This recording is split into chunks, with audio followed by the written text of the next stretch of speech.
Honorable members, we will start our meeting with a word of prayer, and I will pray. Almighty God, we beseech you to behold with your abundant favor and blessings as your servants, whom you've been pleased to call to leadership positions in this republic. We seek guidance to treat and consider all matters that shall come under our deliberation in so just and faithful a manner as to advance the peace, prosperity, and welfare of our country and of those whose interests you have committed to our church. Amen. We may be seated.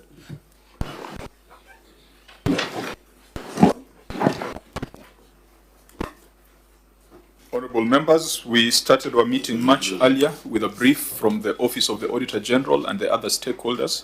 We are now in the formal part where we are considering the responses from the County Executive of Nandi.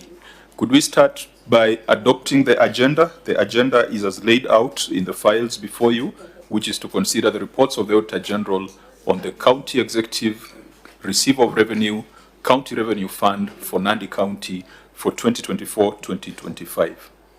I propose, Chair. Thank you, Senator Maruma. I second, Chair. Thank you, Senator Gataya. We will do a quick round of introduction of members and other stakeholders who are present. Let's start the introduction from Senator Dulo. Please go on record. Fatuma Dulo, Senator Isiolo member.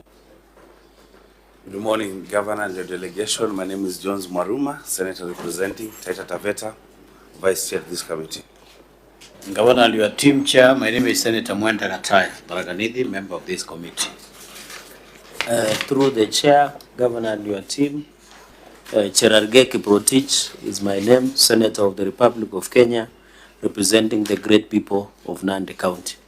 And of course, this is my county. Thank you, Chair. You're welcome, Senators. I am Moses Otieno Kajwang, Senator from Homa Bay County. I chair the committee. The clerk supporting us. Good morning, George Otieno, committee clerk. I'm going to deputy committee clerk. Kibet Kevin, committee clerk. Annette Raila, research officer. Shalim Simbi, Hansard officer. Good morning, Chair. All protocol observed. I'm our Abdi Sergeant at Arms. I'm standing in for my colleagues, Mr. John Chege, who is on a night shift. That's all, Chair. Okay, welcome, clerks. Office of the Auditor General. Good morning, Chair and members. I'm Ruki Patrick, the liaison officer attached to this committee. Chair, we have a team from our Eldoret regional office. This team, Chair, also audits Elgeyo Marakwet and Uasin Gishu. But today they are here for Nandi. With the permission, they can come on record. Good morning, Chair. My name is Evelyn Allo. I work with the Office of the Auditor General. Thank you. Thank you, Chair and honorable members. My name is Matthew Ngusia, Deputy Director of Audit in charge of Eldoret Regional Office. Thank you. That's all, Chairman. You are welcome, OAG, National Treasury. Thank you, Honorable Chair, Honorable Senators, Your Excellency the Governor. My name is Reverend CPA Kimathi Kwiriga from the National Treasury Liaison Office. Karibu, Controller of Budget. Morning, Chair. My name is Joseph Wambua from the Office of Controller of Budget. You are welcome, Controller. On the committee, we also have the Ethics and Anti-Corruption Commission, as well as the Institute of Certified Public Accountants of Kenya. They'll be joining us in due course. Clerk, did we invite the County Assembly, Public Accounts Committee? Yes, Chair. We did send an invitation to them. Unfortunately, they're not able to come. So there's nobody from the Assembly? No. Okay, then let's go to the Executive. Governor Nandi, please go on record. Thank you, Chair. My name is Stephen Sang, Governor Nandi. Chair, allow me to ask my team to introduce themselves. Okay. Name and designation. Thank you, Chair. Alfred Lagat, CC member in charge of finance and economic planning. Thank you, Chair. I'm Priska Chepchirchir, CEO of Finance and Economic Planning. Thank you, Chair. I am Actor, Deputy Director of Finance in charge of financial reporting. Thank you, Chair. My name is Jafet Tirop, Head of Supply Chain. Thank you, Chair. My name is Caroline Lagat, the Chief Officer in charge of Trade, Tourism, Industrialization and Enterprise Development. Thank you, Chair. My name is Nicholas Biwot, the Receiver of Revenue. Thank you, Chair. My name is Manasseh Skiplagat, Structural Engineer. Thank you, Chair. My name is Engineer Simon Mwale, County Works Engineer. Thank you, Chair. I'm CPA Nicholas Koskei from Accounting Services. Thank you, Chair. I'm Matthew Robb, Accountant. That's all, Chair. We welcome the delegation from Nandi County. We will quickly proceed to the next order, which is administration of oath and tabling of documents.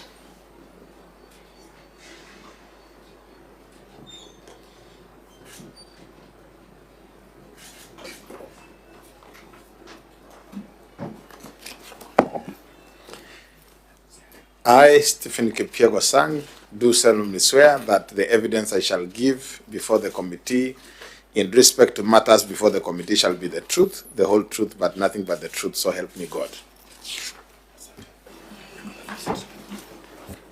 And now you will table your responses.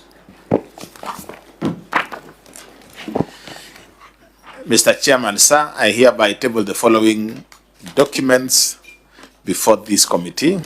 1, the management responses and accompanying annexures for the report of the Auditor General on County Executive for the financial year 2024-2025.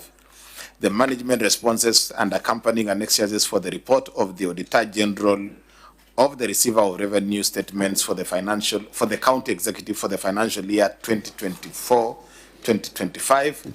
And the management responses and accompanying annexures for the report of the Auditor General on the County Revenue Fund for the County Executive for the financial year 2024-2025.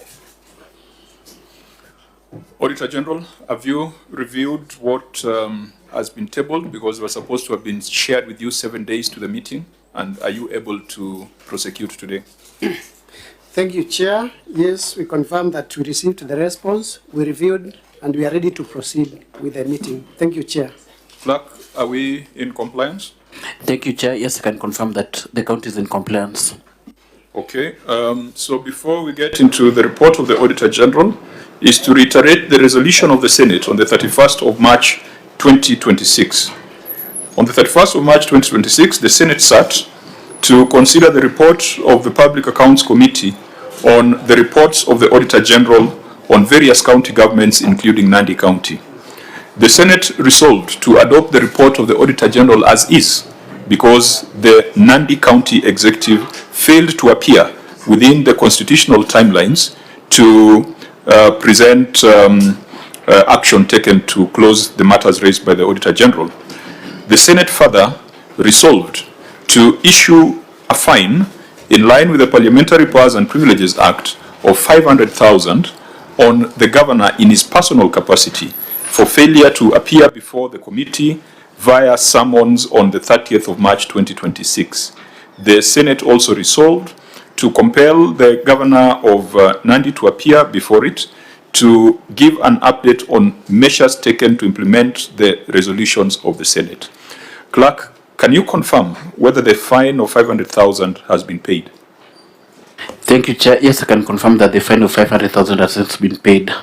If that is the case, we can now proceed, and the governor can now take us through measures taken to resolve the issues raised by the Auditor General. We have 3 reports before us: the controller, the report on receiver of revenue, the report on the County Revenue Fund, and the report on the County Executive. We will begin with the report on the County Executive. Auditor General, you could give us the opinion and take us through the basis of that opinion. Thank you, Chair. Report of the Auditor General on County Executive of Nandi for the year ended 30 June 2025. The opinion was qualified, and these are the basis for the qualification. 1. Inaccuracies of the financial statements. The statement of financial position reflects trade and other payables balance of Kenya shillings 782,535,628 as disclosed in Note 32 to the financial statements. However, cash generated from operations at Note 40 to the financial statements reflect increase in payables of Kenya shillings 504,314,597, resulting to an reconciled variance of Kenya shillings 278,221,031 Kenya shillings. In the circumstances, the accuracy and completeness of the financial statements could not be confirmed. Thank you, Chair. Thank you, Chair. Governor, as is customary, you will take us to your written management responses. Perhaps guide us on which of the volumes contains your written responses. Volume 1, Chair. Okay, so you will read your response, and if there is need for explanation, that can be done later. Honorable Chair, the amount of Kenya shilling 78,221,031 represents unreported trade payables as at 1st July 2024.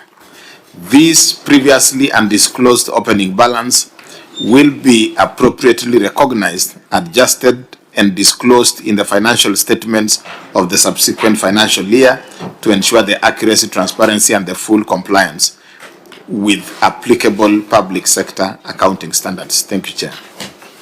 Auditor General. Thank you, Chair.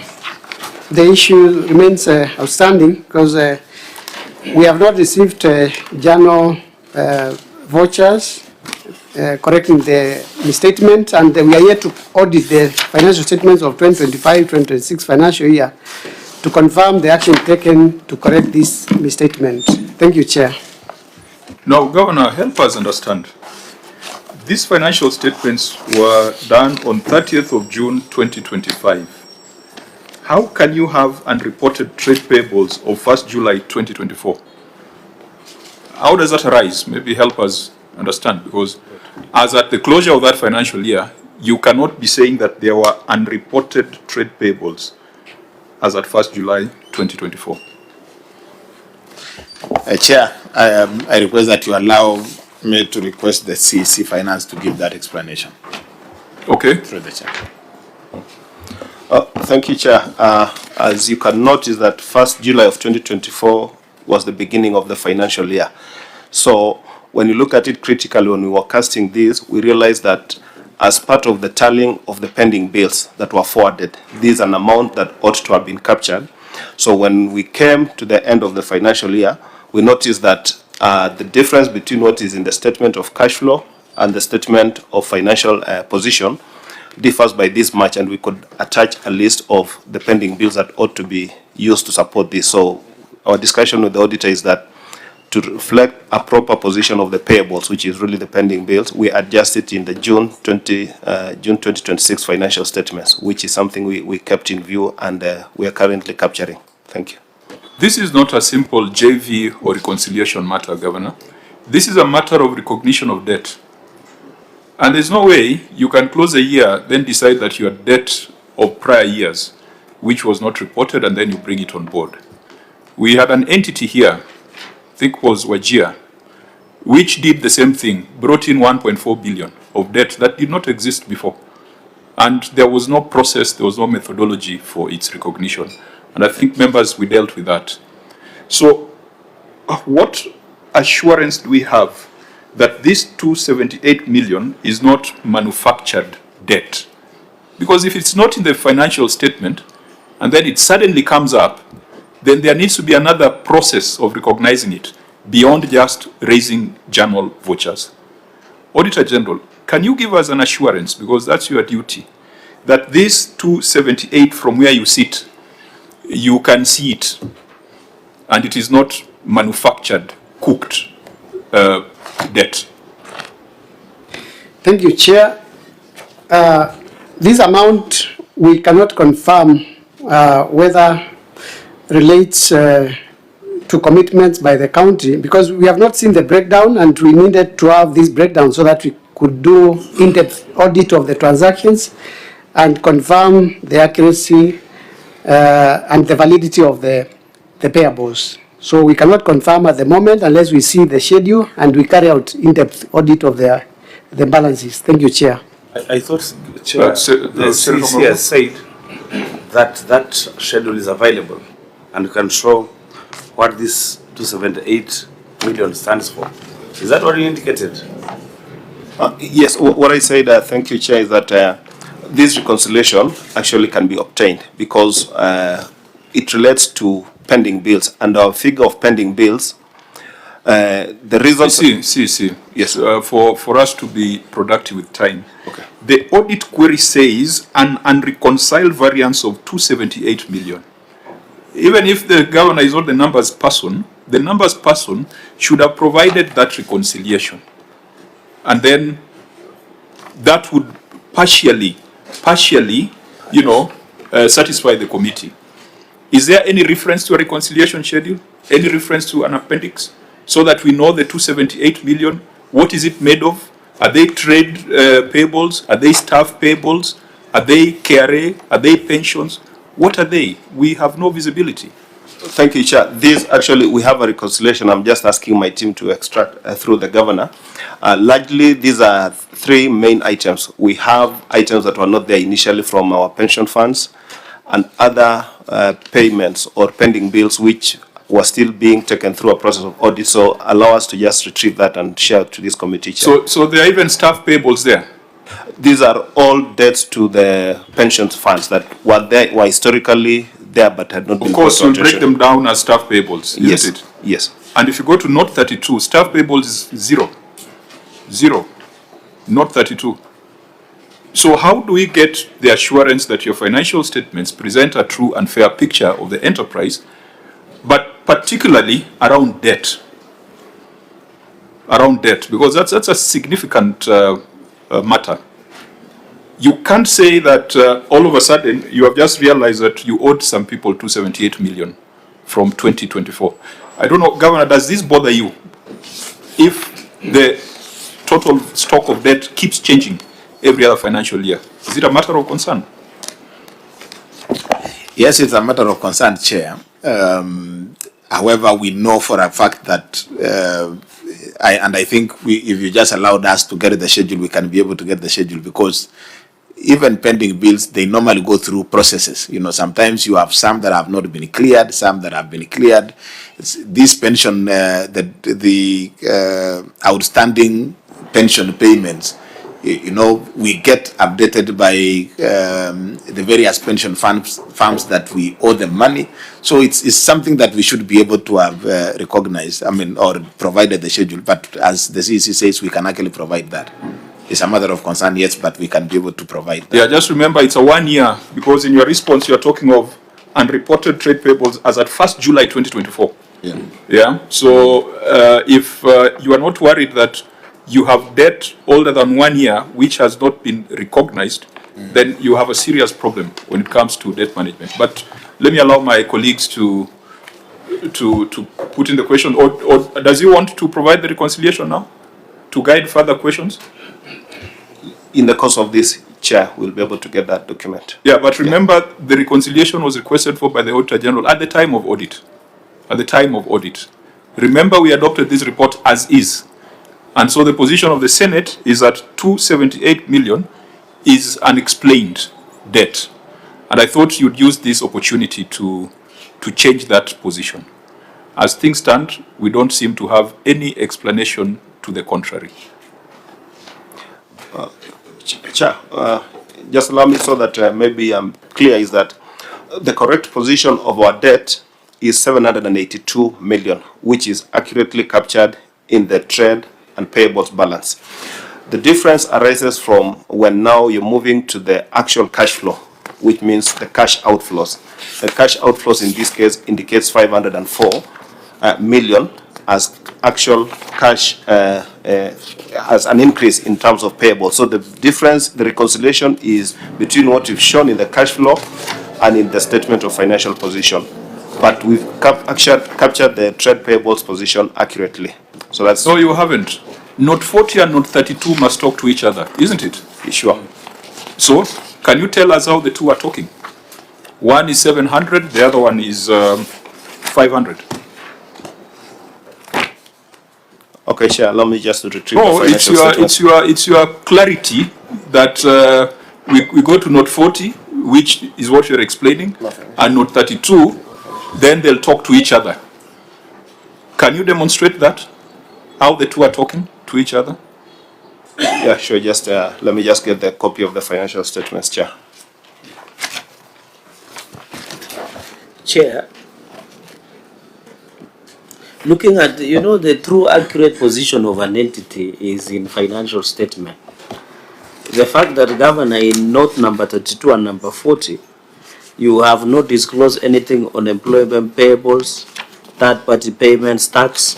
So, Governor, it is hard in this financial year to pinpoint the exact amount of trade payables or even the pending bill as is known by the common street name. So this introduction of 278,221,031 was an afterthought because we cannot go outside the financial statements, and Governor, you are the owner of these financial statements. So if you don't disclose the true picture, which the OAG flagged and reported on, then it remains as is, it remains unresolved.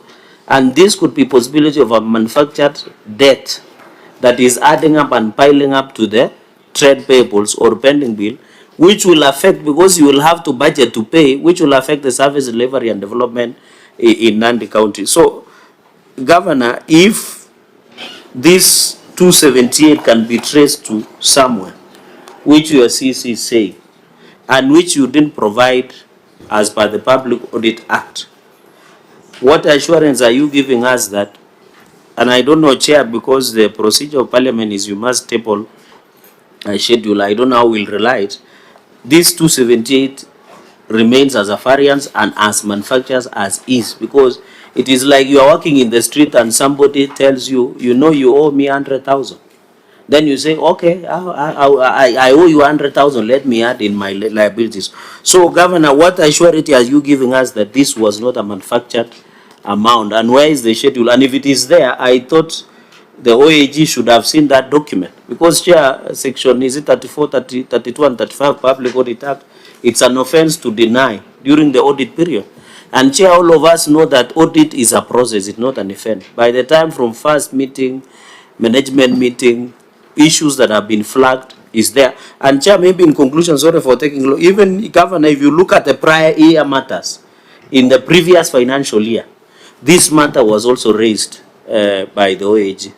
So, Governor, what is the assurity that this 278 million plus can be pinpointed to a particular debt or trade payables before the county entity? Chair, I yield back. Okay, I think it's the same question we've been asking consistently. We had given you an opportunity to relate note 40 and note 32 because you're using that as your defense. Please proceed. Okay. Well, thank you, Chair, through the Governor. On page 35, Chair, of the financial statements, trade and other payables, as I said, we've correctly disclosed the 782,535,000 under trade and other payables. Note 32, that is page 72 of the financial statements, is the same figure, Chair, only that this hasn't still been disaggregated into the various components. What figure is it? 782,535,000. On page? That is page 72. That is now note 32. No, note 32 is okay. So go to note 40. So now you go to note 40. This is what we call cash generated from operations.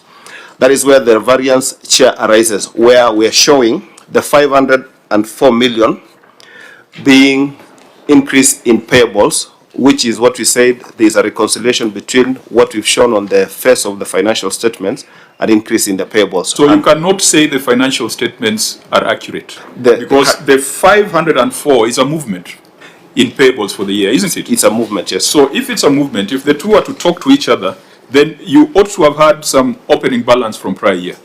Yes, Chair. So that the movement plus the opening balance then can account for the 782. Yes, Chair, because you remember we adopted the accrual the first time, this time round. That's why when you look at No. We have seen other counties disclosing opening balances.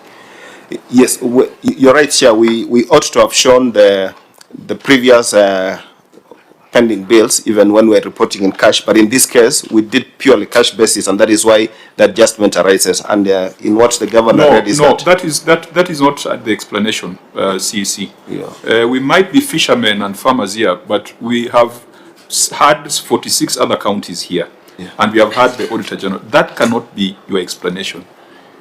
This is just, perhaps let's even find out who prepared these financial statements, because it is an element of professional negligence. I don't know how material that disclosure is, Auditor General. Is it, because in the past under cash, the one that is alluding to, pending bills were not brought into the financial statements. It was just a disclosure, isn't it? But now they are part of the financials. So is it a material misstatement if the opening balances or if the numbers are not flowing as raised by your query? Thank you, Chair. The balance is material based on our threshold for that year. Thank you, Chair. So it's a material disclosure? Yes. It's not a simple bookkeeping issue? Correct, Chair. Is Makto present, the head of financial reporting unit? Yes. Yeah. And is Priska Jepchirchir present? I can see there's an ISPAC number there. Priska Jepchirchir. So you are two members of the Institute of Certified Public Accountants of Kenya, and you have committed what I would call a very rudimentary professional error. But the question is whether it's an error or the entity is manufacturing pending bills. I think that was a question we were asking ourselves earlier. Whether it's a professional error or it is an attempt to create debt without clear accountability. And Governor, if you would have provided even that schedule of 278, we would have said that that is a real debt that exists.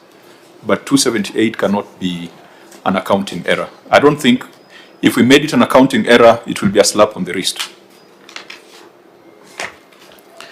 Chair, if you can allow us to, even as we continue proceeding with the session, to ask them to be able to retrieve, that should be able to suffice. You'll soon realize how material that error is going to be on subsequent matters before us. Because he alluded to the fact that the 278 could contain pension contributions and staff payables. And so if we can't establish the facts on this first issue, there are about 3 or 4 issues that will not be able to properly resolve. Now, members, do we tie this to the other issues or we still? Yeah, Chair, my proposal is we tie up with the long outstanding trade and other payables because it makes reference to note number 32 on the aging analysis and the issue of trade and other payables before you make a ruling in regard to 278 billion. Okay, I think that's fair because it's the same figure quoted. It's a 782 million. Yes. Yeah. So let's just deal with note 32 to its final conclusion. Auditor General, let's go to the specifics of trade and other payables. That should be number 5 under the opinion. Thank you, Chair. Long outstanding trade and other payables. The statement of financial position reflects trade and other payables balance of Kenya shillings 782,535,628 Kenya shillings, as disclosed in note 32 to the financial statements. However, examination of the aging analysis revealed that a total of Kenya shillings 193,227,263 and Kenya shillings 145,328,500 Kenya shillings and Kenya shillings 108,858,915 had been outstanding for 1 to 2 years, 2 to 3 years, and over 3 years respectively, all totaling to Kenya shillings 447,408,678. In addition, records provided revealed that the balance was not supported with creditors' movement schedule. In the circumstances, the accuracy, existence, and completeness of the long outstanding trade and other payables balance of Kenya shillings 447,408,678 could not be confirmed. Thank you, Chair. Okay, Governor, just point us to the page number where your response is. Page number 4, Chair. Okay, you may proceed. The management response is that an agreement was entered with the controller of budget in relation to the payment of long-term payables. The county government is strictly adhering to the payment plan, and a good number of the said bills have since been paid, and a few outstanding bills will be cleared in due course. And there is attached is the creditors movement schedule and the payment plan, which is annex number 3. Auditor General. Next 3. Thank you, Chair. The issue is still not addressed since there are no documents which have been provided to confirm payment of the amount and the balance as at to date. So the dates are still long outstanding. Governor, you heard what the auditor said. What's your response before the senators put in the questions? Chair, if you look at the Annex 3, we have a payment plan, and we are adhering to the payment plan as agreed with the controller. Now, maybe let's just look at Note 32, which has been referred to by the Auditor General. So Note 32, already we're starting off with a problem because the 782 million does not tie with the movement in payables for the year under Note 40. So already we have a problem.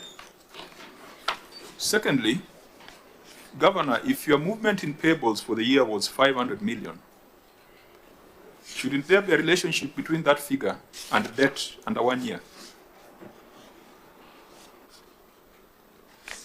Shouldn't there be a relationship, some casual relationship between those two figures? Yes, Chair, just allow me to ask the CZ to shed light on that. Yes. Thank you, Chair, through the Governor. Your first question, Chair, was the figure we're looking at here. This relates to a schedule we filed last to the Control of Budget as at 31st of March 2026. The reported payables are as at 30th June, year end. That is why you may not see figure for figure tying the two schedules. Number two, your question is whether there's a relationship between what we are paying, what we're showing as paying, and the movement on the statement of cash flow. The answer is yes. When you look at that note, that Annex 3, you realize that the total development bills paid. Annex 3, because I can't see it. I think you got me.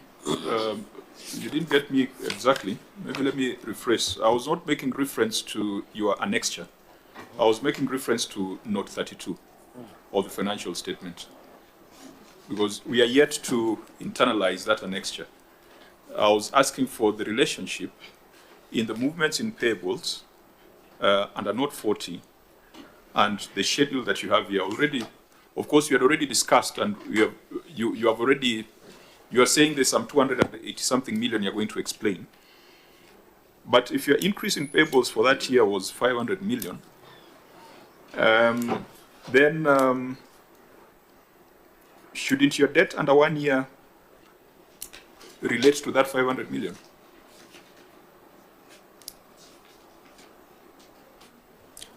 So, Chair, just refer me to where you're making reference to the debt under 1 year under the annex? No. Note 32 of your financial statements, where you have said your debt under 1 year is 335 million. Yes. And then in the other, in Note 40, the increase in payables was 500 million. So I'm asking, should the two talk to each other again? They should, Chair. Let me just highlight one problem where we do aging manually as opposed to an aging where we would actually be driving an aging analysis from a system. So when you're tallying, when you're doing this aging analysis, we're actually relying on manual compilation of the outstanding debts as opposed to something that a system would generate. And that problem for us has persisted for long, that we've decided that we really need to just set in place the system, and we have our technical guys doing a system that will be able to really give us figures that are accurate, as opposed to relying on manual, which is prone to a lot of errors and casting differences. You know, you are cleverly defining a solution without owning up to the problem. Yes, Chair, on the disclosure note 32, yes, that figure ought to represent the 504, which is a change in the year. Thank you. So now, you see, now when you look at that note 32, Governor, that's why I was saying that that first issue was so material. It will determine whether we are able to make progress or not. Your officer has even said that the aging might not be as accurate as it ought to be. But if it was a few millions difference, that would be fair. The difference is almost between 500 million and 335 million. Secondly, employee payables. Can you tell us, as a matter of fact, that Nandi does not owe anything to employees, be it pensions, be it statutory deductions? I know in the prior year there was an issue of non-remittance of statutory deductions. Can you, Governor, having taken the oath, tell us, as a matter of fact, that the way you reported employee payables to be zero, that is the real situation? That you don't owe anything, even pensions, even defunct authorities, etc. Well, that can't be true. But we definitely do. But you have reported zero here. You see, we don't know anything. We can be blind. We can not know anything about Nandi. I don't know whether Senator Maruma has gone to Nandi. But by looking at your financial statements, we should be able to understand Nandi. Your financial statements are not giving us a proper picture of Nandi. And if ISPAC was here, we would have told them to go with their members for disciplinary proceedings. So how then will you pay that debt if it exists and it has not been brought into the financial statement? So, through the Governor, Chair, it is true that we have debt to employees. The latest being even a statement we got from the county pension fund and the other local authority. There are usually two. However, Chair, the reason we've not been able to disclose, and rather we've lumped everything under the 782, was we've had a reconciliation issue. It's been back and forth, but proper disclosure will require that once we are clear with what exactly is owed to KRA, what is owed to the pension fund, we break down that 782 million and not report it as a lump sum figure. Thank you, Chair. Are you saying that because you're not able to reconcile, then you put the whole pending bills as trade payables? Why can't you disaggregate and have trade payables, maybe 500 million, and the rest as employee payables, even with that contested figure, other than lumping them together? Thank you, Chair. On the face of the financial statements, it's under a line called trade and other payables. So the note might be a bit misleading, but on page 35, it is recorded as trade and other payables. So in a sense, it captures everything without necessarily committing to a figure that we are still in the process of reconciling. Thank you. Chair, maybe is the county running away from their own financial statements? Because if you look at note number 32, Governor, the segregation is provided, but you have negated everything, number one. But when you go to note number 9, you have disclosed your employment costs, employee costs, which should have appear in employment payables. So the question, because Chair, the question is, looking at the Annex 3 of the Governor, he is indicating that the summary of pending bill status, as he says, as of this 2026, you have had recurrent bills paid. He has paid development bills paid is 397,659,81. In your own document, recurrent bills paid 160,446,817.25. The total, as per your next that you have paid, is 558,097,798. My question is, Chair, how sure are we with this credit movement schedule payment plan, which is a one paper without an attached schedule, to indicate the entities that have been paid, who are these, whether there is payment of multi-year projects that is ongoing, and on the recurrent bills being paid, does it resolve the aspect of unresolved prior year matters where this matter was disclosed? So, Governor, that would be my question 1. Question 2, Chair, even if you look at Note 32 and Note 32 and Note 40, they are not speaking to each other. It's like Jesus Christ and the Satan. So my question is, this astronomical increase, Governor, now Chair, I don't know, maybe you'll guide me with this. This growth of year under 1 year in segregation and aging analysis is 335,126,950. So, Governor, which one should we take? Is it on note number 40 or 504,314,600? I don't know which number will work with, Chair. I don't know, maybe you'll guide. So why that substantial growth within 1 year? Because, Chair, it can go back to the manufacture of 278 million that was manufactured in the first issue. Because this movement of pending bills, you know, this payment, there is an increment. And Governor, in your Annexure 3, you have indicated that as of 2026, your pending bill is growing. It is now 993,223,845.95. So my question number 2, Governor, can you give us the nexus of this astronomical growth in the global view of the pending bill? And this year 1, because it's 48% as per the analysis, aging analysis chart that has been provided in note number 32, and also in note 40. And the growth, of course, of over 3 years, 2 to 3 years, 1 year. Give us the perspective, because we know pending bill is a very sensitive issue, Chair. You know, counties globally, there are 47 counties, Chair. They owe our contractors, suppliers, and servicemen and women almost over 180 billion. So why this astronomical growth in the global pending bill that you have, or trade payables? And what is the nexus between note number 32 in the growth of 335 million and 504 million between note number 32 and number 40? So which one should we take it home, Chair? I yield back. Thank you. So that, Senator Morum? Yeah, so that maybe the Governor can answer to both. I've looked at your Annexure 3, and I've seen a letter to the Control of Budget dated 23rd October 2025. Please guide us how this payment plan would lead us to paying 782 million, because it's a paper that you need guidance for us to follow. This document, that the one that you're referring to as payment plan, forwarded to the Control of Budget, how would it guide us to how you will pay 782,535,628 from this plan? Please just guide us. Okay, Governor.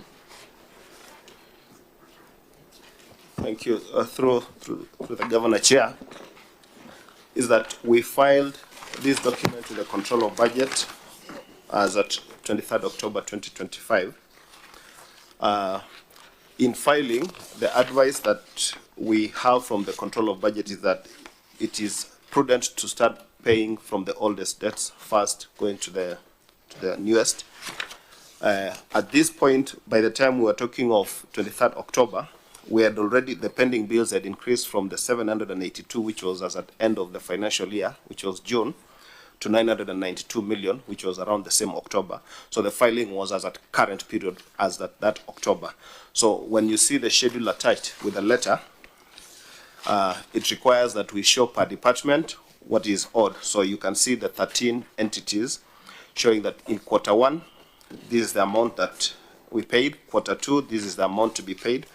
So the 226 million was quarter 1, all the way to quarter 4 for development, and also for recurrent Q1 to Q4. So the requirement is for both recurrent and development, you show different schedules.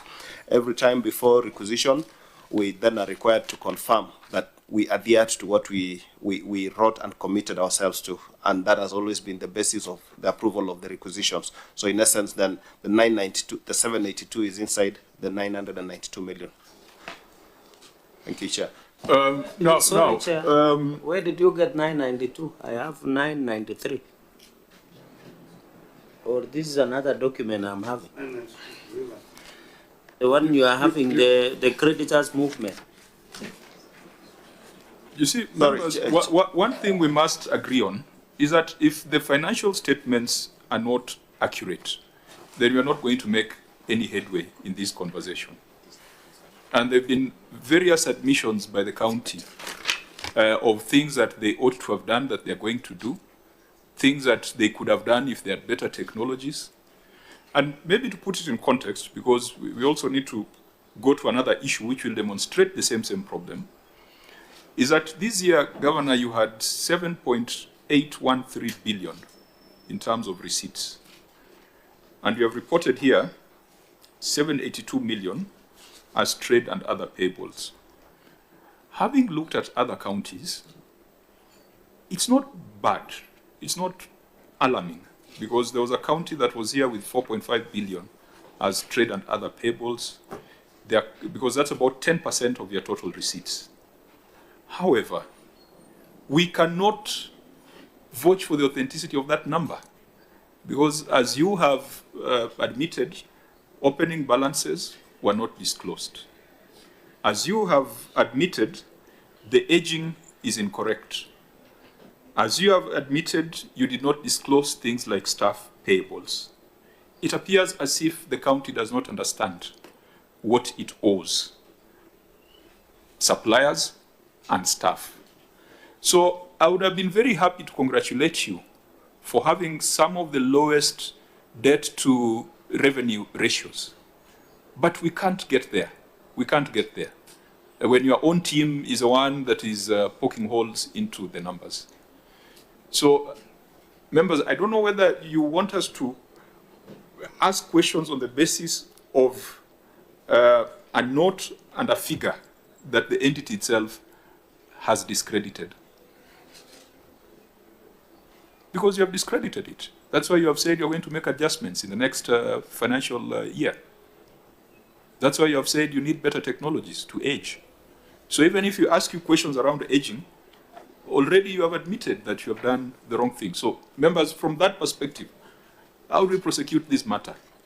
Because you have incorrectly prepared financial statements. Chair, and therefore, even the people who prepared financial statements before sign-off, they must have delegated their duty. Because if the governor is alluding to not owning up per se the financial statement, then it goes back to the people who've prepared. And I think this is what we call professional negligence that must be handled. So even as we look at the authenticity of the trade payables, the pending bills, so that Kenyans can understand easily, the people who prepared the financial statement committed a serious cardinal sin by not disclosing the true position. Because if we were not very keen, Governor, we would not have noted these discrepancies that we are noting with financial statements. So, Chair, I think even as we look at OAG looks, because I had also asked the Governor about the schedule of the payment of these 558,097,798 in attaching to show that movement or payment. And also the CC has said that they paid all the pending bills. So we can't see here. So it is hard even to know who was paid then, how much was owed. So, Chair, as you ordered the variance that we noted in 278 million plus, and on this one, the movement between not 32 and not 40. So also the people who prepared, Senator Kata is distracting me, there is Gusia here and Gusia there. I don't know whether they are related, the Ngusha, the OAG, and the Ngusha or Sergeant at arms. But the chair, just in noting in your ruling, you must refer the people who prepared this financial statement to ISPAC. They must be held accountable for making what we call a year one accounting error. Chair, I yield back. I think to avoid any fear or any perception that there could be mischief on the part of the Senate, I want us to contextualize the problem that Senator Cherargei is describing, again, by looking at how you handled deposits and prepayments. Because once we get that picture, we'll be able to take a view on whether these are financial statements that can be relied on. So, Auditor General. Chair, before we go there, maybe just one short observation. Yes. And this could also be to the auditor and the entity. When we are aging, I'm very uncomfortable with this type of aging. You know, the aging analysis.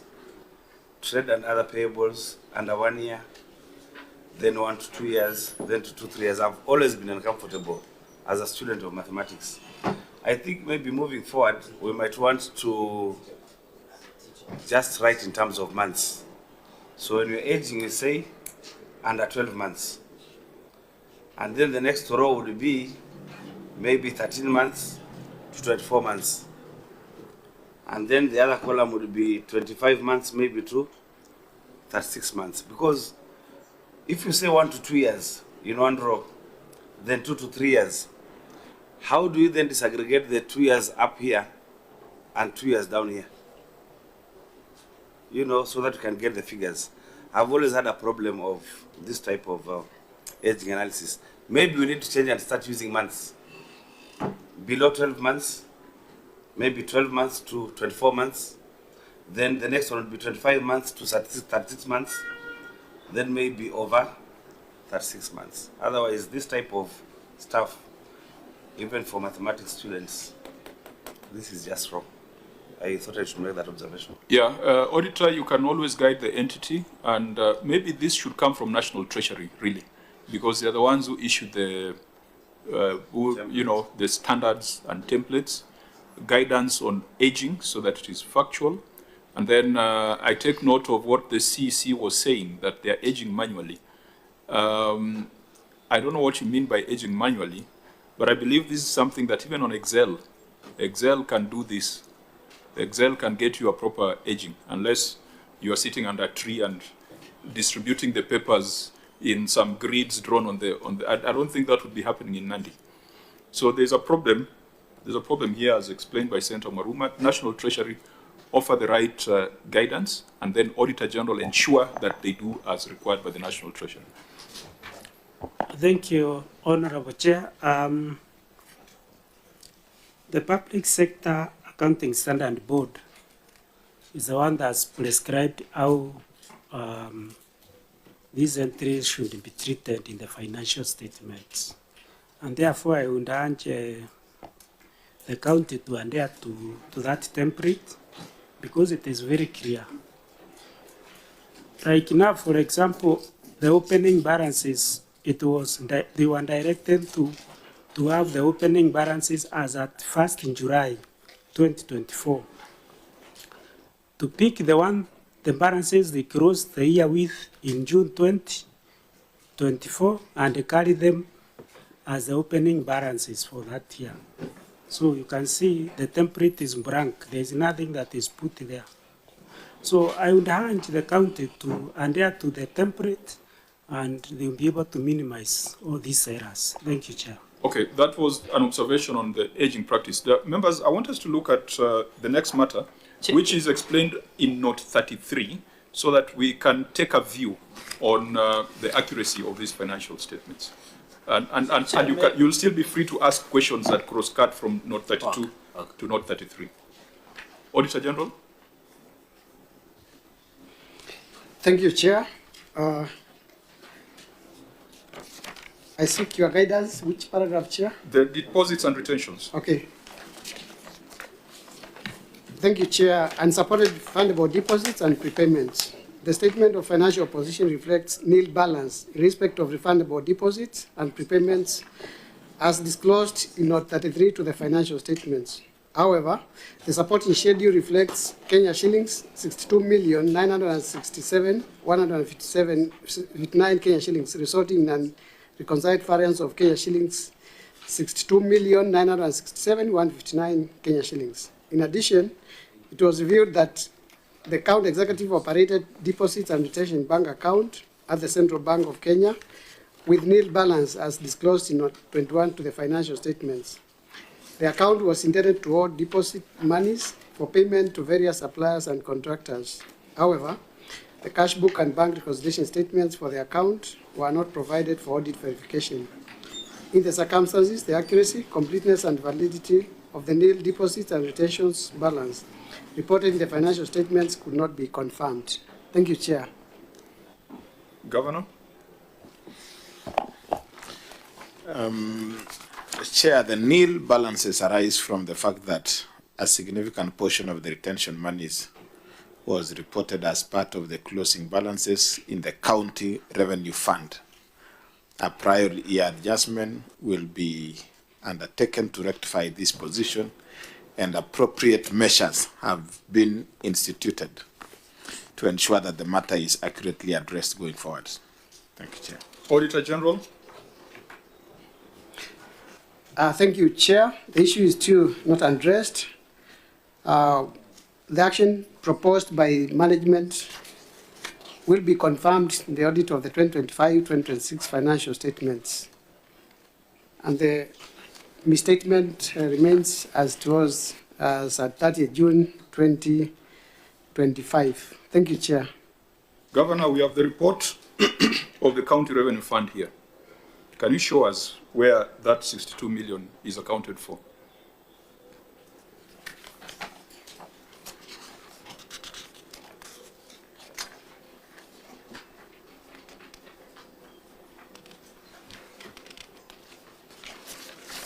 Yeah. Yes, proceed. Thank you, Chair. Through the Governor, is that this, as the explanation goes, is that we've not been we've been leaving the retention money as part of the CRF balances, but you'll not find it broken take us to the, this is a CRF. Yes. This is a CRF, because today's meeting was to look at the three. Yes. So you have made reference to the CRF, and you are saying a significant portion of the retention monies was reported as part of the closing balances in the CRF account. This is a CRF report. Demonstrate to us where the 62 million is. Yes, Chair. I'd wish to just make an explanation through the Governor on that. Just make reference to the CRF, because the response makes reference to the CRF, so that we are dealing with facts. The Governor said it was reported in the CRF. If we find it in the CRF, well and good. We go to the next question. Thank you, Chair. It's reported in the CRF, but not as a standalone figure of retentions. We've not separated in the CRF. Where, in which line, on which page is it included? So basically, Chair, any money that has gone through the CRF would then mean that it will be translated and paid to suppliers. Any balance that is in the CRF would include the retentions that really will be transmitted. Okay, what is that global balance that includes the 62? You see, Governor, I think you must be concerned. It appears as if someone wrote for you this response. Of course, you'd rely on your technical people to do this response, which I understand. But they must also write responses that make sense. If you tell us the money was accounted for in the county revenue fund, this is a statement of the county revenue fund. Just show the Governor so that the Governor can show us where the 62 million is. Because in the report of the Auditor General, the Auditor General says you retained 62 million, but there was zero in the account, which means the 62 million was stolen. But if there's another explanation, show us.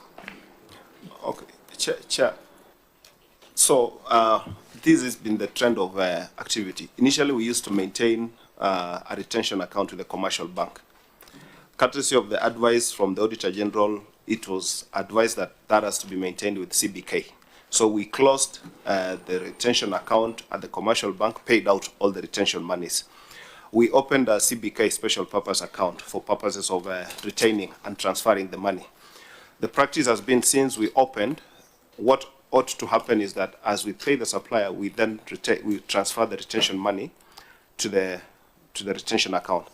But we've had a mapping issue. So effectively, for the suppliers that we've been able to retain, we've only paid them 90%. 10% still remains unpaid.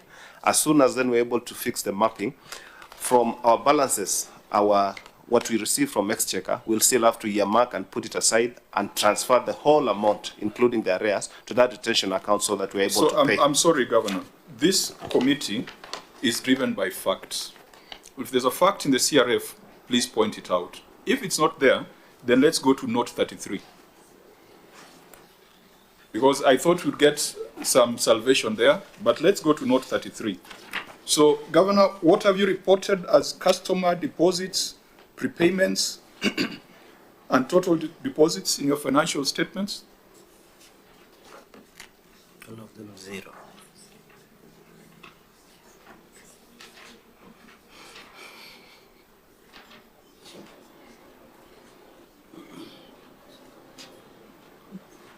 Customer deposits?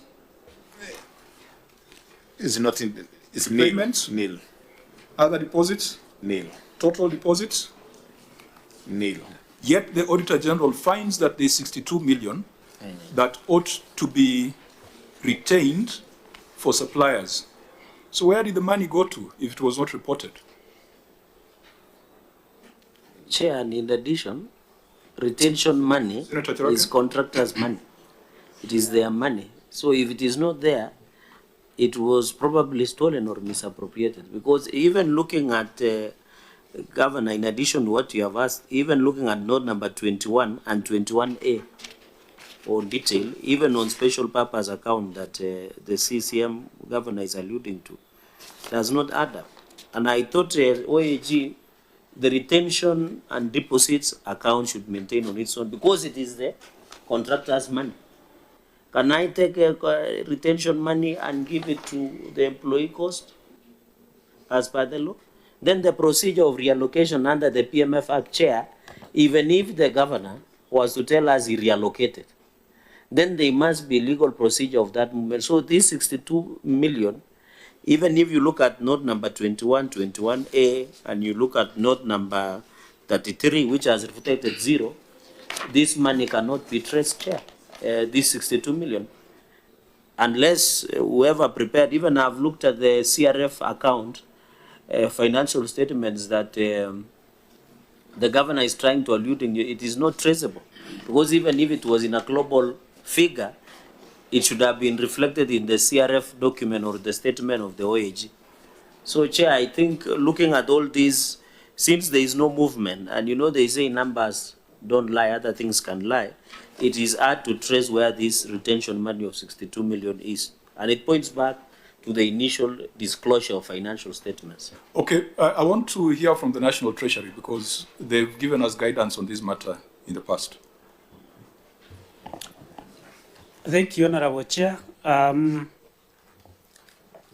I begin by educating how the deposit money is handled. Because at the point of paying, the contractor or the supplier they are entitled to that deposit, probably the way it was defined in the contract.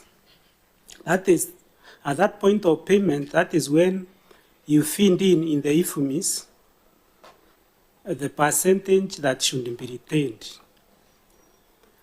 And then you pay the contractor to the contractor's account, and the 10% retention, you pay it to the deposit account in Central Bank, and then update the deposit ranger, so that when that contractor will come seeking for their money, because actually it is not the county's money, it is money for that party that is the contractor, they will be able to be paid using the ranger that has been kept, because it is indicating we have retained this amount of money from XYZ. But now, the way the situation is here, is like there is no traceability, there is no visibility.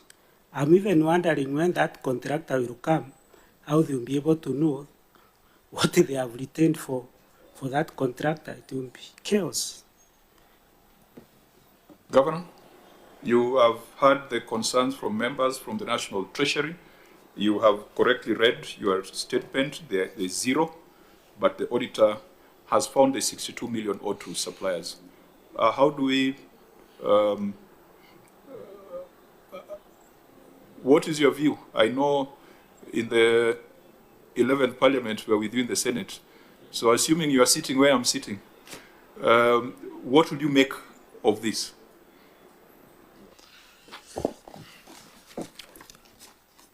I think, Chair, I would probably be exactly in the same position where you are, where it's clear, you are not able to make that clarity. But I think the explanation that has been given by our CEC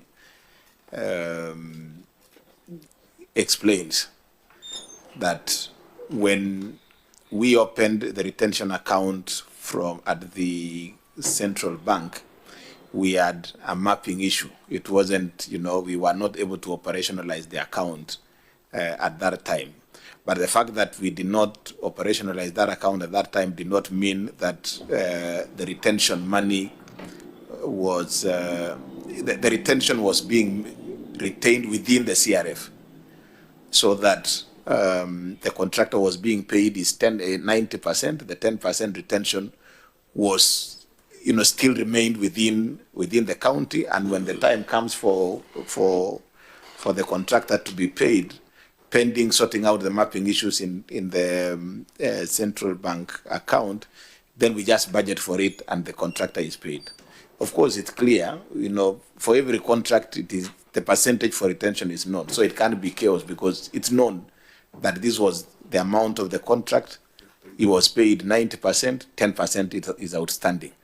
So that is really the case, and not just unique in this particular case. Even previously, when we had a huge struggle with disbursements, Chair, sometimes if you are driven by the reason to pay contractors, if you get whatever amount that you have gotten, and this retention might still be needed, even as you put in the account, this retention will be needed in 2, 3 or so months, depending on, the period that will be needed.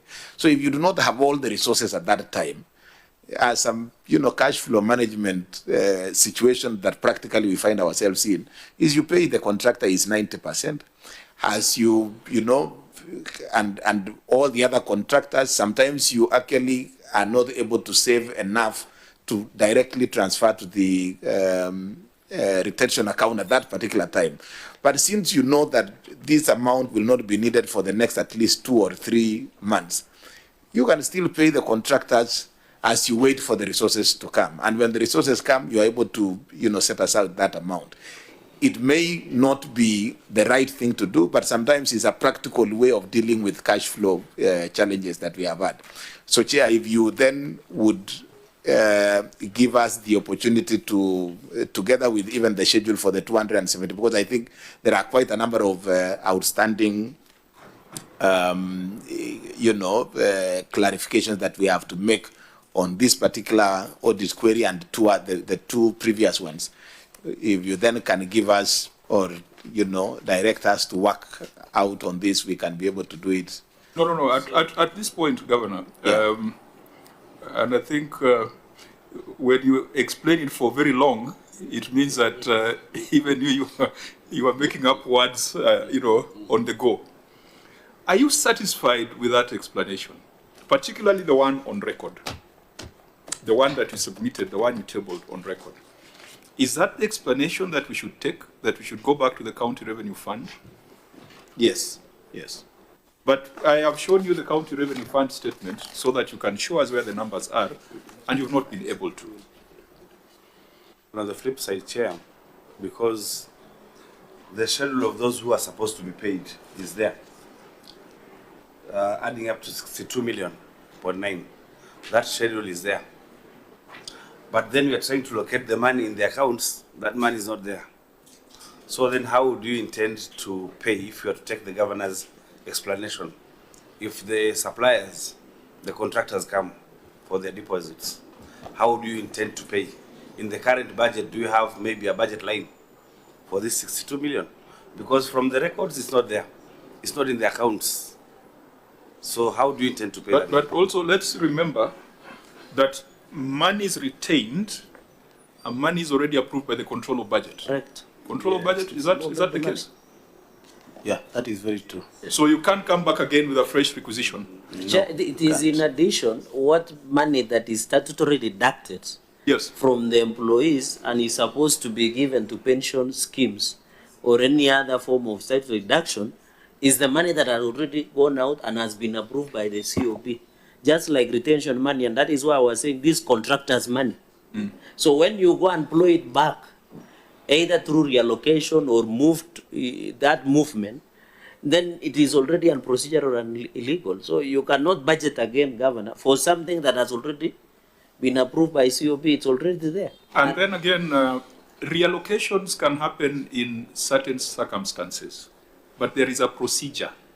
There are some approvals that must be obtained for reallocations. I think we have dealt with some here. You recall, members, the 5 million that was diverted in Vihiga to a housewarming. And I think there was some 10 million that was diverted in Embu to a different exercise. There must be some approvals and some procedures. So, Governor, please tell us, where is this 62 million? Because all these explanations have not addressed the 62 million. It has been requisitioned, the control of budget has approved, the money has come to the county, you are paid less than 62 million, but it is not in the bank account. It is not in the financial statements. Before we conclude that this was stolen, are you able to explain to us with detailed evidence where the 62 million is? Because there's been a lot of prose, a lot of speculation of what may have happened. Let's focus on the 62 million. Do you have a register for retentions and deposits? And even if you have that register totaling to 62 million, where is the cash? That money has already been released by the control of budget. Where is it? I quite agree with you because I'm remembering what the treasurer was saying, that you get, if it's a tender for 10 million, you're given the 10 million by the control of budget, then you pay the 90%, the 10% is retained. It's retained. So you're given all that money. Unless now you're saying the 10% was really misappropriated. Thank you, Chief. So the money comes. The money comes. They have the money. So the controller will not even accept a fresh requisition for it. So, Governor, where is 62 million owed to suppliers? Let's just now address ourselves to that. Let's not hypothesize that it could be there, it could be there. Let us know, where is this 62 million as retained by the entity? It is not in the bank account.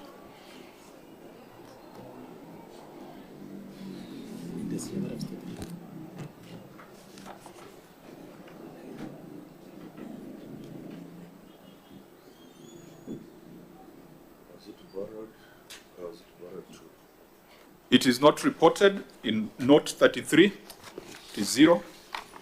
But in reality, the control of budget has approved requisitions, out of which 62 million is supposed to pay service providers. And it is not in the bank.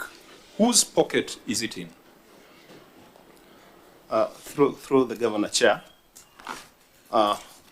yes, when the control of budget approves the requisition, it's 100%. But at the point of payment at central bank, there'll be payment that goes straight to KRA. There'll be another payment that goes to the contractor, possibly NITA or any other deduction relating to that payment. And then the other payment should be a payment that goes straight to the retention account, which in our case, that is the one that is missing. It then means that no money moves from our CRF to the retention account, simply because of the reasons that I mentioned of the mapping. A good example, Chair, is that recently we needed to pay a retention amount of about 27 million. We made a requisition, but we encountered a challenge where it still wanted to deduct taxes afresh. Yet we know in the original contract, as you rightfully put, is that taxes and all those other deductions had been made. So that is the challenge we're grappling with. Now, what that means is that the 10% remains unpaid out. It's not that it was wired anywhere. Where does it go to? It still remains in the CRF. And since we are making payments, for example, when we receive 500 million, the payments out of CRF will be equivalent to 500 million. Yet in actual sense, assuming we're paying contractors, we should be paying out 450 million and 50 million to the retention. So since the leg of the retention account is missing, as a cash flow management issue, then we end up using everything. But as Governor mentioned, is that for any contractor now who needs to be paid their retention, we have to sort out at the supplementary level. And in this case, the payment is through the COBS, but waiving the deductions because already that processing had been done at the initial level when we did the requisition. So it is a direct payment to transfer our money from our budget to the retention account, noting that we had already met. So that will sort the problem going forward of the historical issues. But then going forward, it then means with the cash flow stabilizing, we'll be able to do that in real time. See, you can be a good teacher, but a poor problem solver. Where is this 62 million? It's lying in the CRF. Whatever money that is left in the CRF is to account for all the unpaid claims. Why did the PFM require you to establish a deposits and retentions account? Yeah, and why didn't you transfer that money? Because this is just unique for Nandi. Yeah. Other counties would have that retention account, but then borrow it and use it for something else and return it. But for you, with the officers, there's a challenge of transferring that 10% to that special purpose account. What is the challenge? Remember, it's not optional. Your neighboring county of Kericho, part of the charges when the governor was brought to the Senate on impeachment, which we did not consider because it terminated on preliminaries, was misuse of retention and deposits account.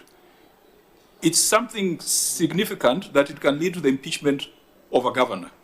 And yet the governor is not involved in the day-to-day. It's these officers. No, so Governor, if you're going to accept this kind of stories, then one day, God forbid, your MCAs come for you for misuse of deposits and retentions, as happened in Kericho, you know, you'll find yourself asking yourself why you didn't ask these questions earlier.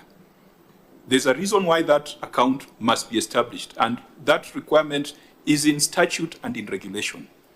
It cannot be optional. You can't have your own version of the PFM. Yeah, and I've had the explanation, Governor, you see, it doesn't under, because, you know, let me repeat it again, retention money is like statutory reduction. It is approved by COB. It is money that should be in account. Chair, there is no other explanation. If the governor cannot tell us where 62 million is, then it was eaten, Chair. Because if he cannot pinpoint and say, and the explanation of CCM is explicit, but we are just wondering where is the cash. If a chair he can point us and say this is the retention account that has 62 million, just the way he was arguing on the employee cost payables, Governor, you say it is nil, but you agree with us that it could not be nil. So the position is very simple. We want to see this 62. And the chair, I've gone through the CRF, what the governor, and I thought the governor would have redacted this statement that he said it is in CRF account. Because, Governor, looking at the financial statement of CRF account, there is nowhere that it indicates that there is where this can be traced to 62 million. Chair, I think you just make a ruling, then we can proceed. Maybe just to, as you respond, Governor, your officer said that you initially operated a commercial bank account for retentions, and then you advised to open a central bank account. That's a position. And you're saying that sometimes the auto allocation at the point of payment does not work because of the account. Why? And yet here the auditor says that the executive operated deposits and retention bank account at the Central Bank of Kenya with nil balance. So you have the account at Central Bank. So why would you tell us that tax can go, SHA can go, but retentions cannot go, that you don't have an account? And here the auditor confirms you have an account. Yes, Chair, yes. We opened the account recently with CBK. So what we're dealing with is just the mapping issues at IFMIS level, so that then it goes just the way SHA goes. And recently is when? Confirm. Is it this year? Is Yes, it this month of July? Within this financial year, I'll confirm exactly. No, when the but audit this was was established in the last financial year. So you see, it disqualifies the long argument that you made, that the money will not go to retentions because of lack of a bank account, and then it goes to general CRF. Please, help us also, give us explanations that can help us understand the process, because you're the technician. Yes. But if you're going to mislead us, I think the governor knows the consequences of giving misleading information to Parliament. Yeah, it is recently. Is it in the financial year 25-26? Because you're dealing with the financial year 24-25. So when is recently? Recent Chair is towards the end of 24-25 financial year. That's about, give it June, thereabouts. I think we are being too casual. We are, Governor, we are being too casual on numbers. I wish you could have some sense of seriousness about this, because if you would have asked me to give you time to go and compile your retentions register and to reconcile payments that have been made and to go back and ensure that your account is funded, that would be a better position. But if you try to explain, giving us stories that make no sense, then I think we are taking the Senate casually. Chair, through the governor, is that whereas in the past we've not been able to make these retentions because of the cash flow issues we've said, our undertaking is that now that we have the retention account, beyond the 62 million, we'll be able then to compute all the amounts that are due for retention in terms of, because we only retain for contracts above 5 million, then we're able to file and make a provision in the budget so that the entire amount is swept, because the position is that we only paid out 90%, the other 10% went into other payments, as it were, in terms of it is money in the account, so you end up paying next contractor, you pay an extra contractor instead officer, of... So you have not even demonstrated a single contractor who has been paid the 90%. Paying 90% is not a problem. Our concern is that money ring-fenced for its intended purpose? And ring-fencing it means that you've got a certificate from the bank that the 62 million is in there. Whether you pay 90% is neither here nor there, because you can hold that money for 3 years. There's nothing wrong. It's a supplier who should file, isn't it? If the contractor does not file, then you can't pay. So that's not our problem. Whether you paid 90% or 80%, or whether you've paid nothing, that's a different problem. Here, you have deducted, but the money cannot be traced. That is a problem that we need to address ourselves to. And traceability of the money. And in which we're dealing with 24-25 financial year. So most of the contractors have completed their defect liability period. So are you paying them after the lapse of that period? From which budget are you paying them in the 25-26 financial year?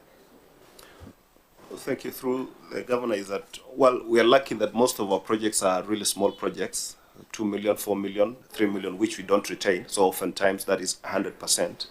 The few projects that then go above or the amount at which we retain, especially the flagship projects, you find they're either still ongoing, or the few that are complete is where now on need basis, or as and when the contractor files the claim, we're now able to now look around and try and get the money. So, and which are they? Which are those? The projects? Because there's no register even for retentions here. Well, we have that, Chair, we could provide. An example is we did our hospital. The contractor has now filed with us retention. Do you know the contractors you owe retention? Do you know that? Yes, we know. Do you know them? Yes. We have a list of... Where is that schedule? We don't have the list of the retention here because it was... Because that was one way of solving this matter. Yeah.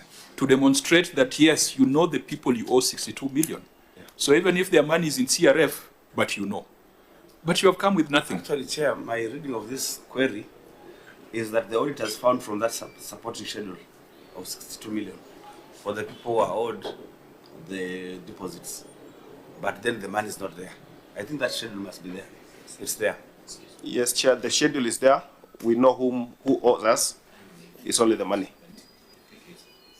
So how do we conclude about the money? The 62 million? Because if it's in CRF, then it means it will be subjected to another budget cycle, and yet the money had already been approved for release. And maybe, Chair, I'm trying to get an explanation of CCM. It already says there is an established account towards the end of financial year 24-25. And the issue of cash flows is not an issue. The point I'm trying to make is that we have agreed that this money was budgeted, approved, and released by the COB. So the question, the fact that they can pay does not mean where these 62 million are in cash. And I've seen in note number 21A in your financial statements on executive governance, I cannot see, I have seen you have a number of accounts that you have opened with Central Bank or CBK, but it's not indicative of where 62 million is. Chair, to me, this money cannot be traced. Because long and short, and the chief officer of finance and the one on the retention and deposit register, which I don't know, OAG, did you see the retention and deposits register in the course of your audit anywhere? Through the chair, sorry. Through the chair? OAG? OAG. Thank you, Chair. The amount in this query, number 2, was based on extracts from payments that were made towards the end of the financial year, before the expiry of the defects liability period. So this amount is based on the payments, not a specific schedule prepared by the county. Thank you, Chair. Now, members, we probably need to make progress and go into the other significant matters that have been raised there, but we need to get out of this issue of inaccuracies of the financial statements. And Governor, I think this long conversation has indicated that on the face of it, your financial statements are inaccurate. They do not provide a true and fair picture of the organization. We have looked at trade payables. We have seen that there was a significant non-disclosure of opening balances, 278 million by your own account. But you have further put it on record that you are aging, you accept that it might not be accurate due to the manual nature of your computations. You have failed to disclose staff payables. You have failed to disclose your deposits, prepayments, and retentions. You have failed to provide the bank certificates to show where the 62 million is. There is serious inaccuracies, there's serious misstatement of your financial statements. The CPAs who prepared these financial statements, CPA Mark Toll and CPA Priska Jepchirchir, is there any reason why we should not refer you to the professional body for disciplinary action for the inaccuracies and misstatements that have been confirmed in these financial statements? I think if they're in the room, they should, before we give them the opportunity to explain themselves, before we make that conclusion. That's on the professional negligence. Of course, there'll be other conclusions on the numbers. Chair, so as you rule, I thought you, as the two lady and gentlemen explained their position, this inconsistency has created us not clarity on variation of 278 million, the initial one, the clarity on the pending bills, that is loan outstanding trade and payables, that the governor was trying to explain of 782,535,628 shillings, and also now 62 million that was supposed to be meant for retention and deposits, 967,159. Chair, cumulatively, this one comes close to 1 billion plus. So you might also want to rule on that issue of that variance that the materiality and the net effect, in as much as the inaccuracies of financial statements. Chair, I yield back. Okay, let's dispense the professional responsibility, because we sometimes want to fry the governor, who is an advocate, I believe, in good standing, on financial reporting issues, which are done by experts who are members of a profession. So the two CPAs, are they in the room? CPA To and CPA Chepchirchir? Yes? You have followed the conversation, you prepared this financial statement, it contains significant inaccuracies, significant misstatements. Why should we not report you to the professional body for sanction? Why should we not make a conclusion that you're unfit to hold public office? Because that is an option that is available to us under the Public Audit Act. We do not want to condemn you unheard. That's CPA To. Yeah, proceed. Thank you very much, Honorable Chair, through the Governor. Usually, when there is an error in the financial statement, preparation of the financial statement, the law allows a time frame for the amendment. And now we have indicated that in this year, the financial year 25-26 financial statement will make adjustment in regard to the 278 million, which was omitted at the beginning of the year. Is it your view that those are material misstatements and material inaccuracies? Yes, they are material, sir. Yeah, because what you're saying casually is for things that are not material. If you make a material misstatement and then you go ahead and sign that the financial statements present a true and fair view of the enterprise, then what you're saying cannot be of use. So if that's all you've got to say, it's okay. We will ask ISPAC to look at the matter. CPA Jepchirchir. Thank you, Chair. In addition to what Mark has said, we've taken corrective measures to address errors that occurred in the financial year. What has he said? I think speak for yourself, because you don't share an ISPAC number. Everyone has their own ISPAC number. Okay. Thank you. On the issue on retention deposits and account, we've taken, I've personally taken corrective measure to ensure that the account is well mapped.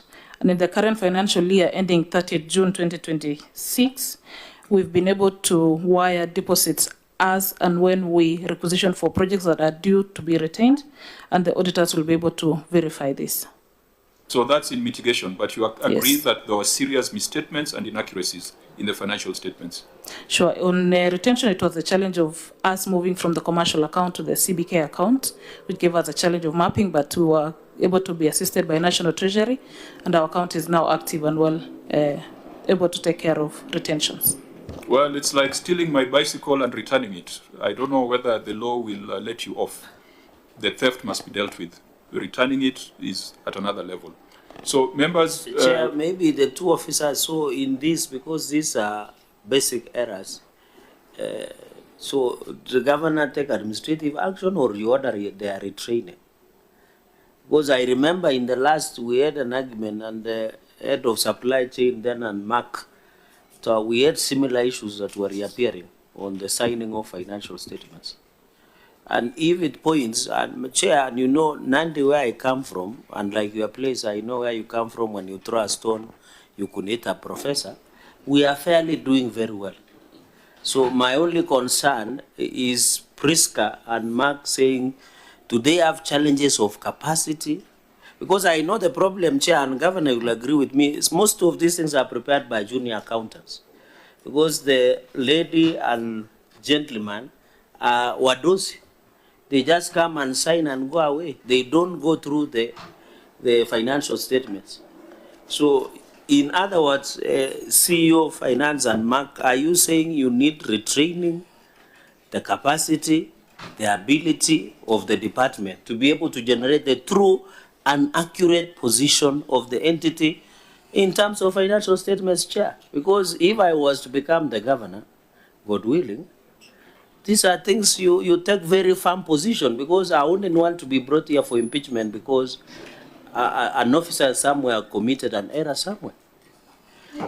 Yeah, I think you make a fair statement, even though the fact that someone is an ISPAC member I do not think that is someone who still requires training on how to render financial statements. Unless the standards have been lowered at the Institute of Certified Public Accountants. Chair, it's like our profession that when I do a plaint, a basic, and Senator Dulo will understand, and the governor, if I fail to do, for example, to draft and draw an affidavit, you know, that's a basic error for any law student in year one. So unless the refresher maybe, you don't know, or retooling, I don't know. Thank you, Chair. I think we'll make our recommendations. It is for the governor to make his own judgment to find out whether he has the right players in his team. And I don't know, from his body language, he seems to be quite comfortable with these people and the long stories that they're telling the Senate. At the end of the day, it is between you and the people of Nandi. But for us, we must insist that things that are required by law must be done. Retentions, deposits, if you deduct, they must be provided for. It does not matter whether you are doing it from tomorrow. That money must be found. In fact, I think this is an area, these are some of the investigation areas that EACC has been very useful on in this committee. 278 million in terms of pending bills, they cannot just come from the air. There must be continuity between closing and opening balances. So all the explanations that have been put here have not given us that assurance. And Governor, I believe if you are sitting where I'm sitting, you would probably have a similar perspective. I just wonder what usually happens when our colleagues sit on that side. Sometimes the perspective changes a bit. But it is upon you to take administrative action. It is upon us to specify professional action that should be taken, and also criminal action or investigations that EACC must undertake. Reverend, you wanted to say something in closing? Chair, I was just wondering whether my colleagues are in good standing in their professional body. Maybe we can confirm that. Yeah, I think we had done a check. They are in good standing, and that is why now we need to ask ISPAC whether they lowered their standards. I think people must now start taking responsibility. And we are moving beyond just blaming the governor for everything. If there's a professional in the enterprise, he must take responsibility. CEC, you responded to most of the financial matters. Are you also a member of ISPAC? With an ISPAC number? Yes. What's your membership number? 9500. Lux, please put it on record so that we can also, because if you're a member of ISPAC, I know the law does not require you to be an ISPAC member if you're a CC, but if you are a professional in that position, then you have some responsibility, a higher responsibility that you must aspire to more than everybody else. Now, members, we can proceed. And I agree that with your position that, you know, most of the staff, when they come with the governor, they think governor will carry all the blame. I think they should know, as per your profession, even if you are an advocate, you are a supply chain, you are in any professional body, when you commit an error, we don't take it only on the governor.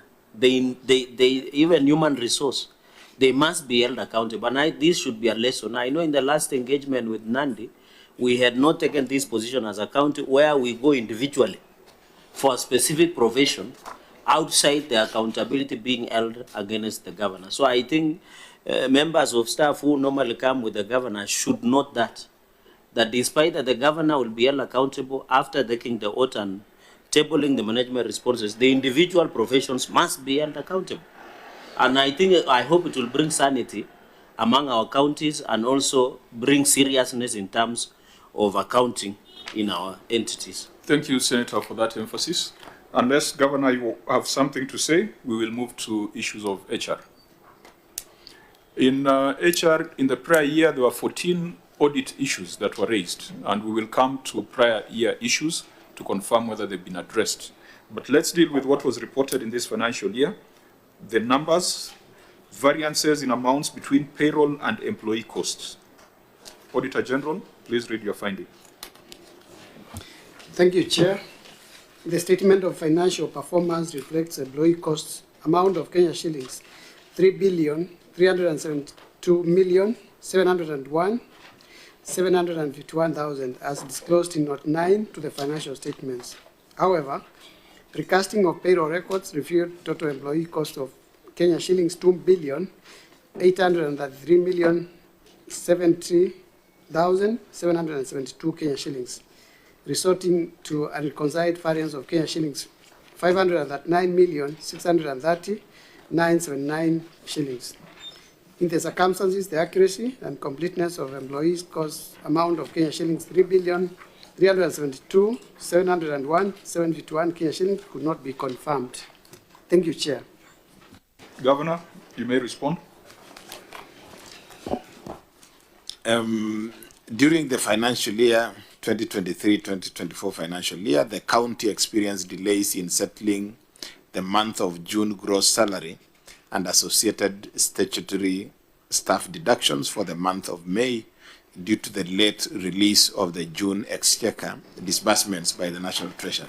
Consequently, these obligations were settled in the beginning of the financial year 24-25 financial year as an expense.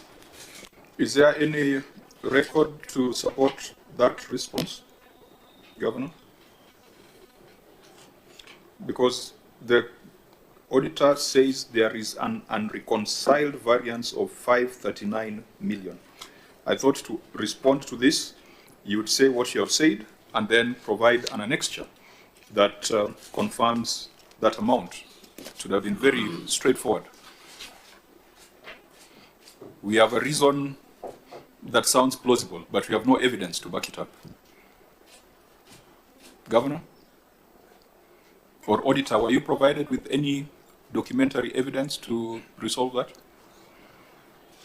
Thank you, Chair. We have not been provided with a document to support the response. Thank you. Okay, Governor. Because what this means is that you have overstated your employee expense. And we all live in Kenya, so we know that perhaps there have been issues around payroll in Nandi.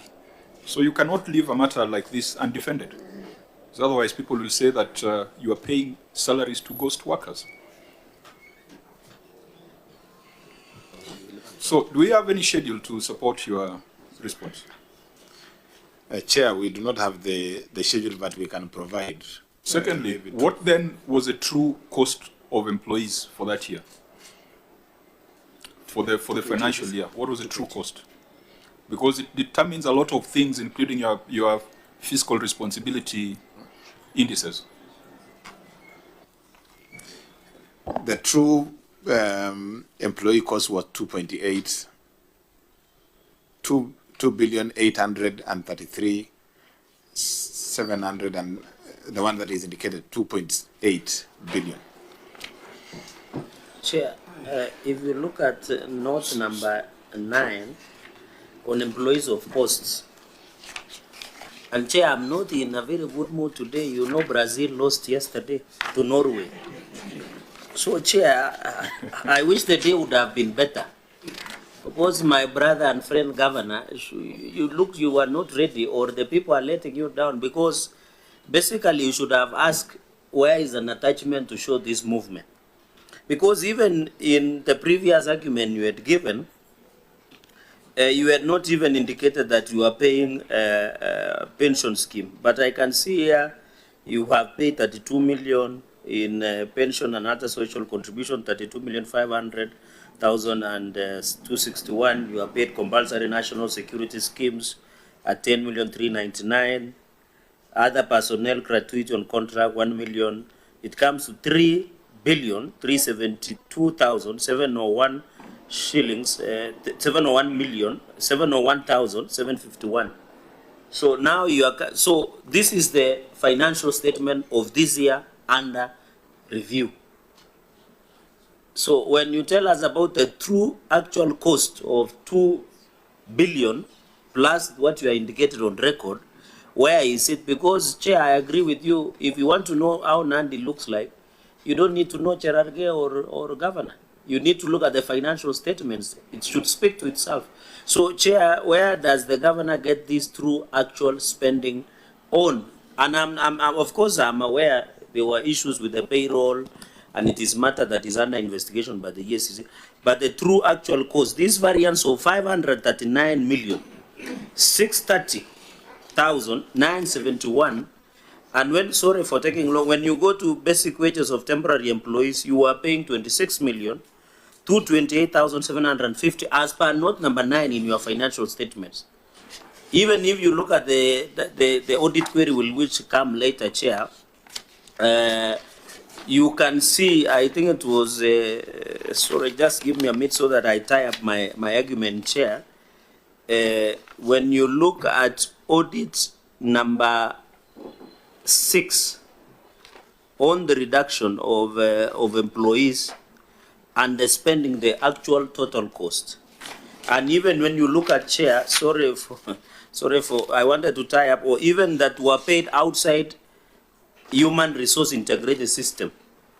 In the report, Governor, you paid through manual 85,202,776, and you paid casual payroll outside the human resource integrated system 70,338,749.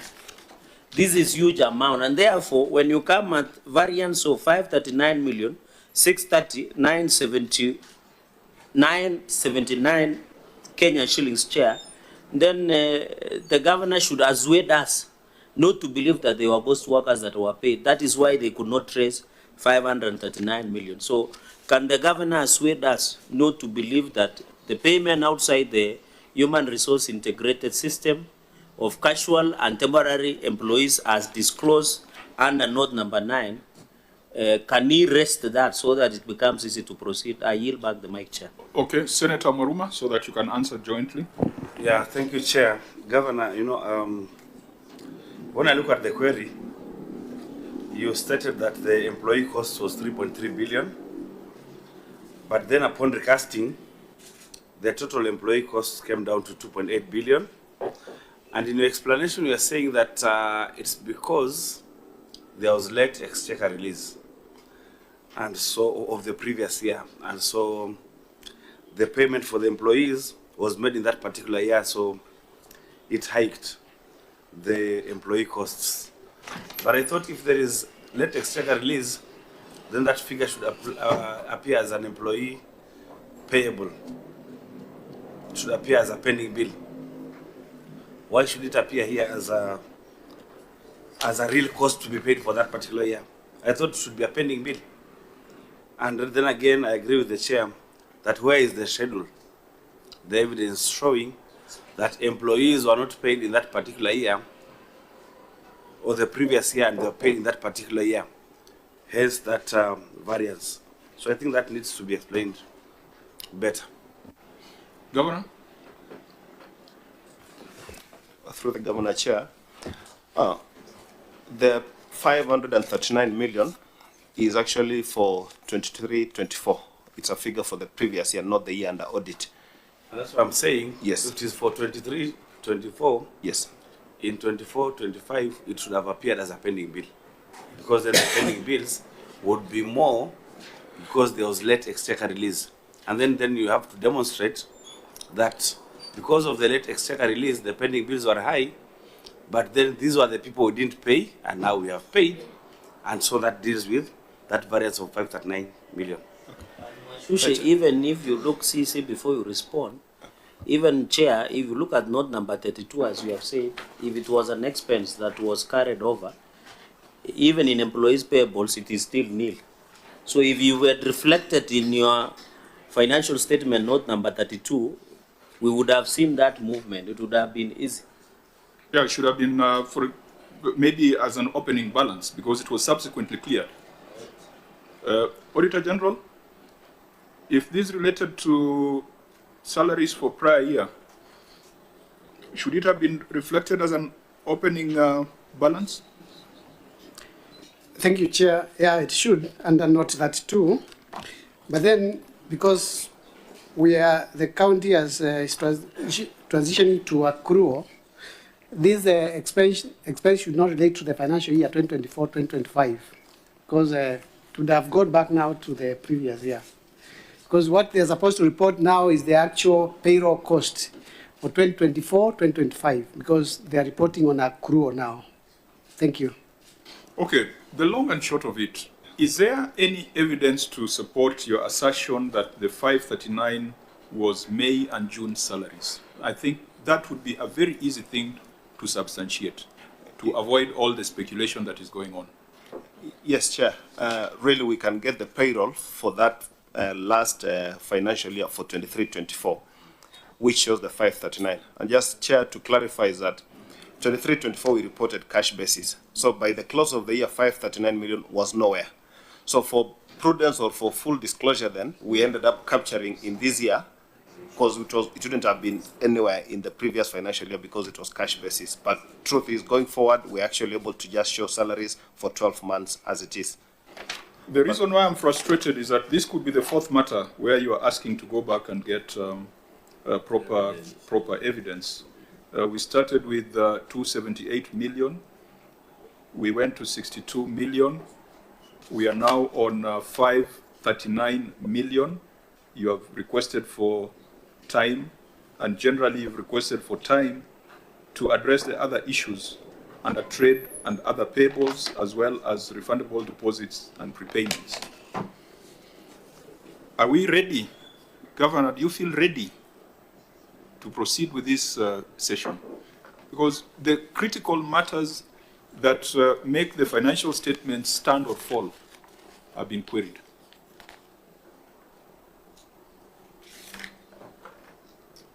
Are we, members, are we going to be making useful use of our time if those serious misstatements and inaccuracies are not addressed? Because like this one, how do we clear it without that evidence? I hope you understand my dilemma, Governor.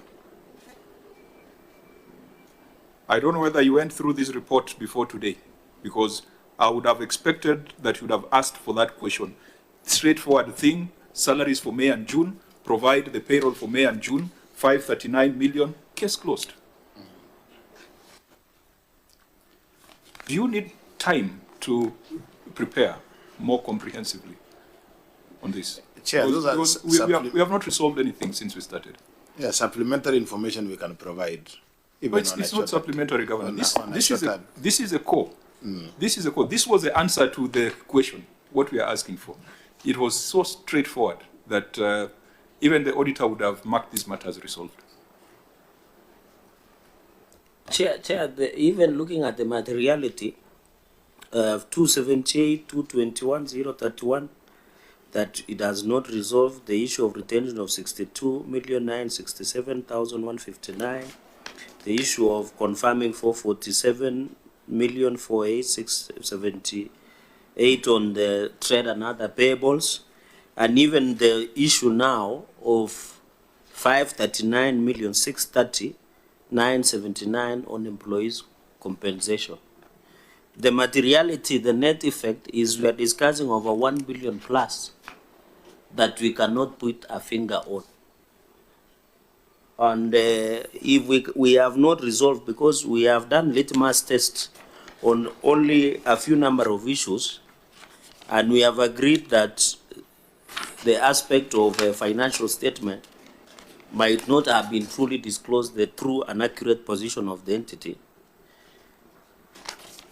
Chair, maybe we can still do another test of 1 or 2 in the employees' compensation, because this one on 539, I can see there are a number of issues on employees which was there in the previous year under the review, the previous prior year matters, but now there are others on this financial year, Chair. I think because we are slowly getting frustrated, but that should not kill our spirit, because we've got a public duty to go through these reports. I think let's deal with one other issue of financial statements and then take a view from there. But it would also be important for us to spend a little bit of time on HR issues that are contained in this report. So, Auditor General, I think all the issues we have addressed, none of them has been cleared for lack of supporting documentation, so they remain outstanding. Let's look at these transfers from the County Revenue Fund. There where you had told us that the money that left the CRF is different from the money that got to the executive, and find out whether we can resolve that one. Inaccuracies in transfers from the County Revenue Fund. Thank you, Chair. Inaccuracies in the transfers from County Revenue Fund. Note 6 to the financial statements reflects transfers from County Revenue Fund totaling Kenya shillings 7,599,066,478 Kenya shillings. That is made up of recurrent account of Kenya shillings 6,439,545,543 Kenya shillings, and development account of Kenya shillings 1,159,520,935. However, the financial statements of County Revenue Fund reflect transfers to the county government amount of Kenya shillings 7,733,771,378, resulting to an explained variance of Kenya shillings 134,704,900 Kenya shillings. In the circumstances, the accuracy and completeness of transfers from County Revenue Fund, amount of Kenya shillings 7,599,066,478 could not be confirmed. Thank you, Chair. Governor, and again the page number, because you've skipped a few pages. Page 6.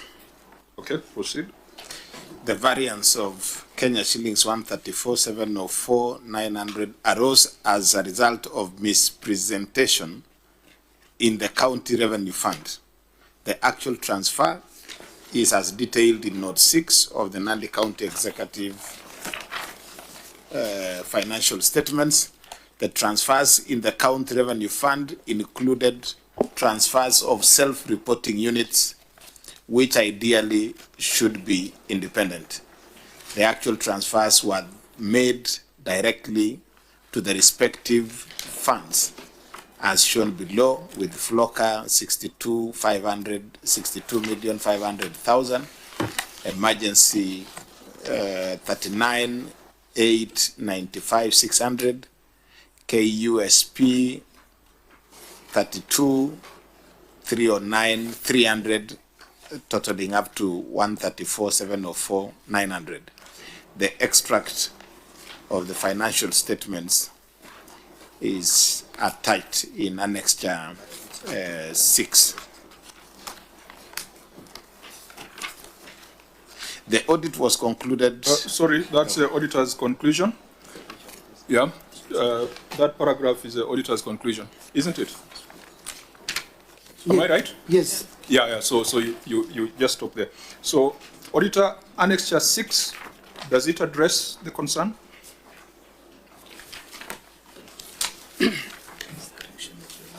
Thank you, Chair.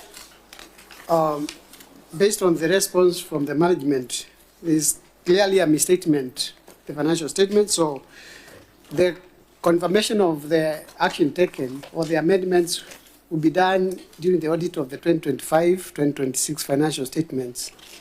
The adjustment that will be passed to correct the error. Thank you, Chair. But then, Chair, we need to understand how then that the transfers were done directly to the self-reporting entities.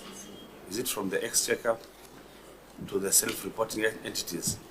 Because then, if that is the case, how this audit query is framed, it looks like there's some money that came into the account and left the account. You can see that money.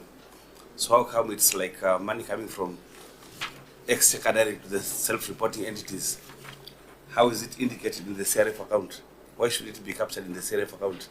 Because the gravity of your query is that money came and money left, and there's a variance. But what the governor has said is that there is some money that came directly to the self-reporting entities. Directly from where?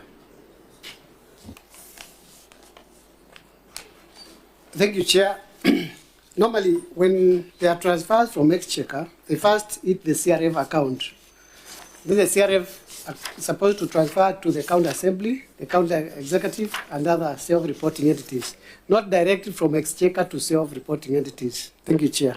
That's why I'm asking, if there was that view of money coming into the CRF account from exchequer, and it left the account, you must have that visibility. That this money that came from the exchequer to the CRF account, and it left and went to different entities. Why do you make this conclusion of this variation, 134 million? Because like you're saying, there was less money that came into the CRF account and there's more money that left the CRF account. Is that my reading of your query?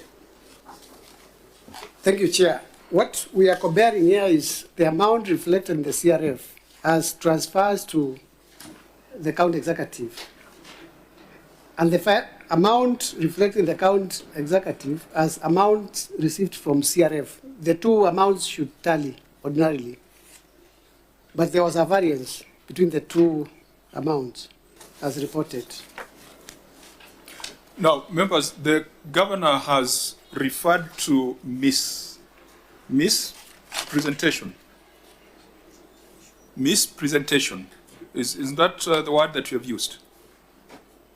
Mispresentation, which is an admission that the financial statements were not prepared properly. Because that breakdown that he has shared, perhaps we should have seen those transfers directly rather than having the bulk of, amount going to the executive. But looking at the report on the county revenue fund, that misrepresentation is not only limited to transfers to the executive. Even transfers to the county assembly has been queried. Now, let's because of time, let's just pick that matter in the CRF report. Auditor General, the inaccuracies in transfers to county assembly in the CRF report, was that resolved? Just look at it quickly. Tell us if it was resolved, then we can say they are taking measures. If it's unresolved, then we know that there's a serious problem in the county. Members, I was just looking at the report on the county revenue fund because this matter that we are dealing with has also been reported in the CRF financial statement. And in there's also a problem with transfers to county assembly, where there's an unexplained variance of 35 million. That's paragraph number 2. There are misstatements in exchequer releases, inaccuracies in transfers to county assembly, and inaccuracies in transfers to county executive. That's the one we have been dealing with, the one of transfer to county executive. Auditor, in your view, the inaccuracies in transfer to county assembly, was the 35 million explained? Thank you, Chair. On the issue of inaccuracies in the transfers to county assembly, management concurs with the audit observation and highlighted that the cause for variance was erroneous misposting. So there is also an error there. So we have not resolved the issue. The issue was not addressed under CRF financial statements. So there was an error in your transfers to the executive, an error in your transfer to county assemblies, and obviously an error in the transfer to self-reporting units. And again, I will keep asking you this because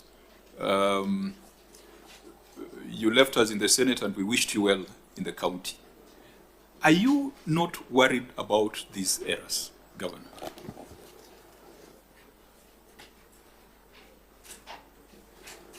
Chair, yes, there are issues, but I think we are explaining them.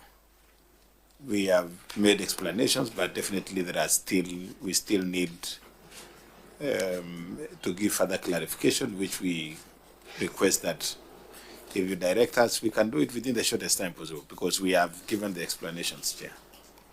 What's the explanation for the variance of 35 million transferred to the Assembly? Because, again, there is a live matter. I don't know whether we still call it a live matter, but there are people in jail from Homa Bay County Assembly on a matter similar to this, where money left the executive and not all of it went to the Assembly. Part of it went to private accounts, and there have been convictions. There are people who are in prison as we speak of a matter similar to this. So it's not a light matter. We need to be assured that whatever was sent to the Assembly was received by the Assembly, not received in the pockets of individuals. Senator Dulo, you wanted to Chair, emphasize something? I just wanted to ask whether there was a loss of funds, auditor, as a result of that transfer. Thank you, Chair. There was no loss of funds because the management has admitted that it was just a posting error in the financial statements. Thank you, Chair. What does that mean? Auditor, you also have, as much as you have a responsibility to give us assurance, I think you also have some residual advisory responsibility to the entity. If it was a misposting, it means that they inflated their expenditure, isn't it? That's true, Chair. Yeah, so how can that be something to easily explain? Because numbers must balance. So if you say you sent 35 million more, yes, and yet you didn't send 35 million more, so where is that 35 million? Chair, I was commenting about the issue of loss, because without evidence, you cannot say that the money went to somebody's pocket outside the what was budgeted for in the county. The evidence we have are these financial statements. One financial statement says 766 million was sent to the assembly. Another financial statement says only 731 million was received by the assembly. And therefore there's a variance of 35 million. What do we call that 35 million? Thank you, Chair. This, as explained, is a misclassification. According to their response, they are here, they will tell us their response, but you queried this and escalated it, issued a certificate saying that 35 million cannot be explained. Yes. What I'm just asking you is if you now have clarity on the 35 million on where it is. If not, then let the entity explain. Thank you, Chair. They will explain, but as at the time of audits and conclusion of our reports, they are not explained. The issue is coming too late when we had already concluded the audit, and based on their response, this is only subject to confirmation when they correct the errors in the financial statements of 2025. Let's get the explanation. Let's get the explanation from the entity, because it cannot be you to explain it.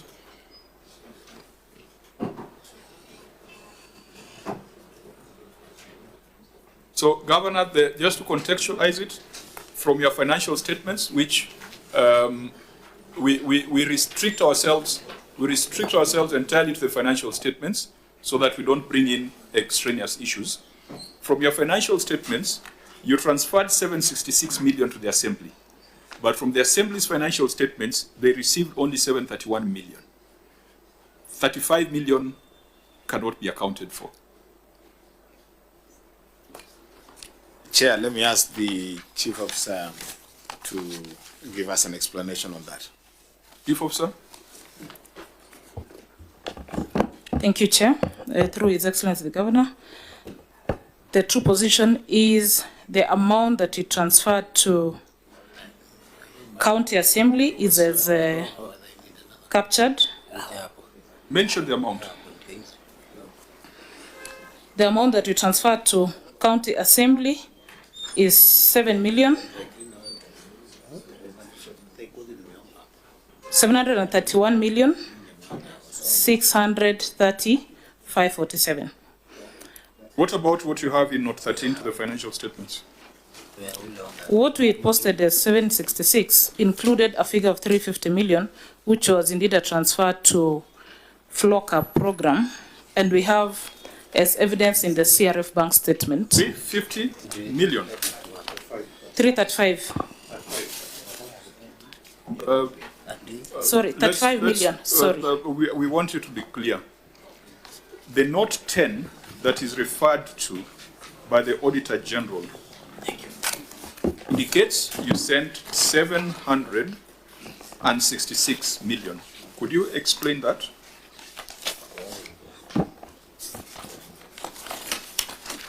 The figure that we captured in the financial statement as transfer is 766 million.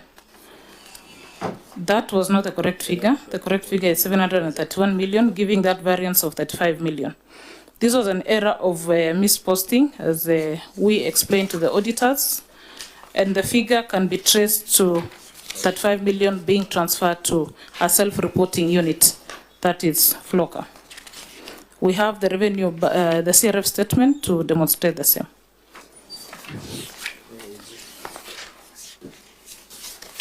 So that could be the sixth error we are dealing with today. Yes. on the financial statements. I wish ISPAC was Chair, here. and even misstatement in even CRF number 1, the variance of 567,884,336. From the disclosed, there was a variance even from the National Treasury. Then there's this one that 35 million inaccuracy transfer to County Assembly.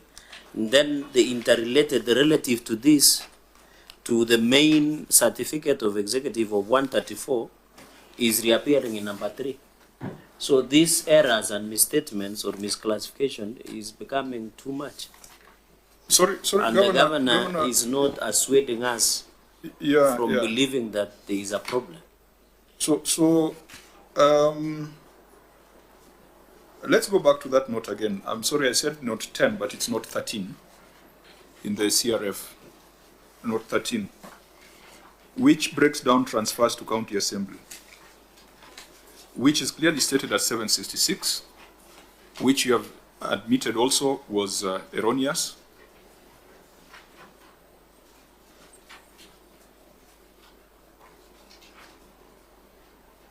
Now, in terms of correcting it, is it a subsequent year reporting correction, or how have you addressed it?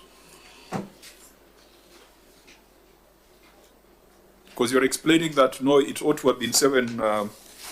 It ought to have been 730 what? 731. But here it reads 766. I didn't get your explanation on that 35 million. Where is it? Where it went?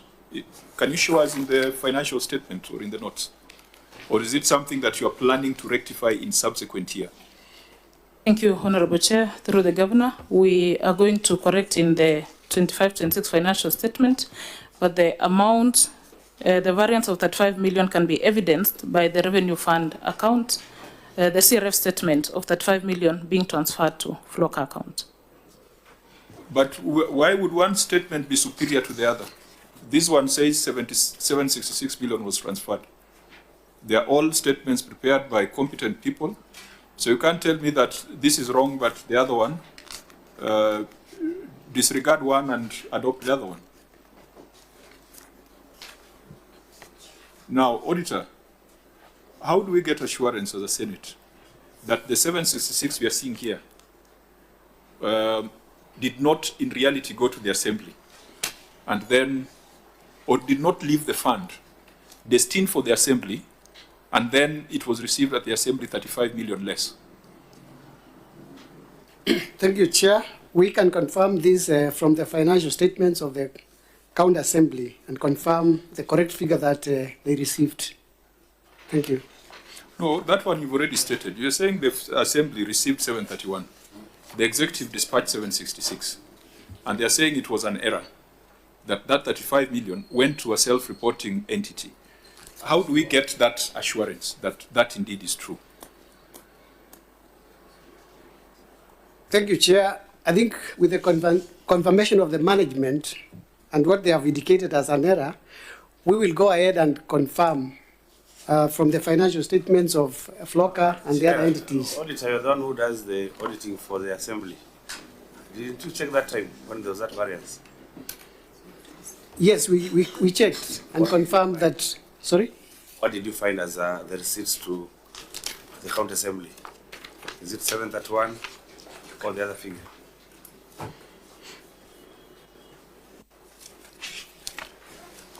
Honorable Chair, let me state that we did confirm, and from the audit point of view, what we usually do, we compare the two financial statements and raise a concern on the unreconcilable differences, and that is why we raised the audit observation. So the observation is complete. That finding is complete. As at now, there's still variance. Yes. Yes. Okay. And Governor, it was your assertion that 35 million went to which fund? The FLOCA, climate. And say if it went to Flocker, can't we find as a transfer from CRF? Yeah, because under Annex 6, you attach certain financial statements, maybe just to help you. And the third was an extract of Flocker. And in that extract of Flocker, you are demonstrating the 62.5 million, which I think was reasonable in the earlier query. So where is this 35 million? Because we are looking at an extract of Statement of Financial Performance for Nandi County Climate Change Fund. Under Appendix 6, Annexure 6, the financial statements that were submitted by the government. Because that 62.5 had already been fully accounted for by the governor in the earlier query. So what about this 35 million?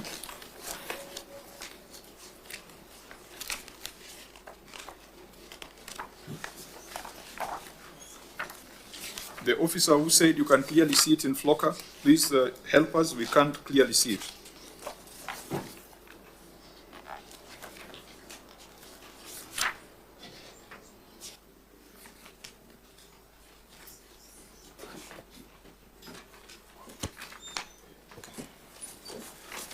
To the Governor Chair, in our CRF statement, when you look at, and I'll share shortly with you, just in case you don't have a copy there, on 2nd of July 2025, there's an FT, a funds transfer from our CBK account to the Flocker account, 35 million. Where is it? Through the chair. I will share what I have here briefly. No. We are not taking new evidence unless the chair directs. Is it part of your annexures? Whatever you're reading?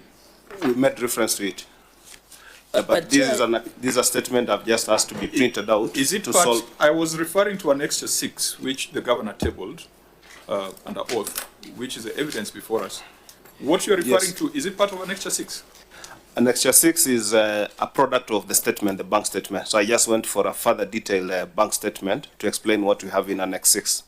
Chair, out of curiosity. But the chief officer said we would see it in the financial statement, yes, not the bank statement. Yes, and that's why I brought you to where your financial statements are. So, because remember, the 62.5 million has been accounted for under the 134 million query, which you are provided a detailed breakdown of the three: Nandi Climate Change Fund, Nandi County Emergency Fund, and County Government of Nandi Kapsabet Municipality, which sounded reasonable to explain the earlier question. But now you have said that these variants in transfers to the assembly, we will be able to see it in the financial statements of the Climate Change Fund. So show it to us, because we can see 62.5 million, which explains the earlier query. Where is the 35 million, which you allege didn't go to the assembly, went to Flocker? Where is it in the financial statements? You should have read the complete set of the Flocker so that you see the breakdown, the financial statements. So you're the ones who chose to bring the one-pagers to us, because the one-page is a snapshot.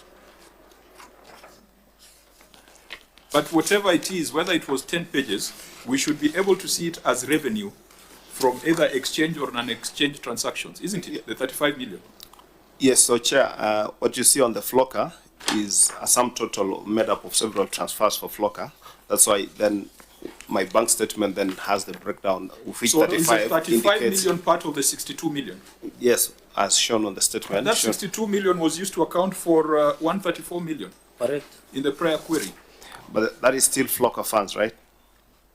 No, 134, you accounted for 134 by saying you sent money to Flocker, you sent money to the municipality, and you sent money to the emergency fund. Correct. And we accepted that explanation. Correct.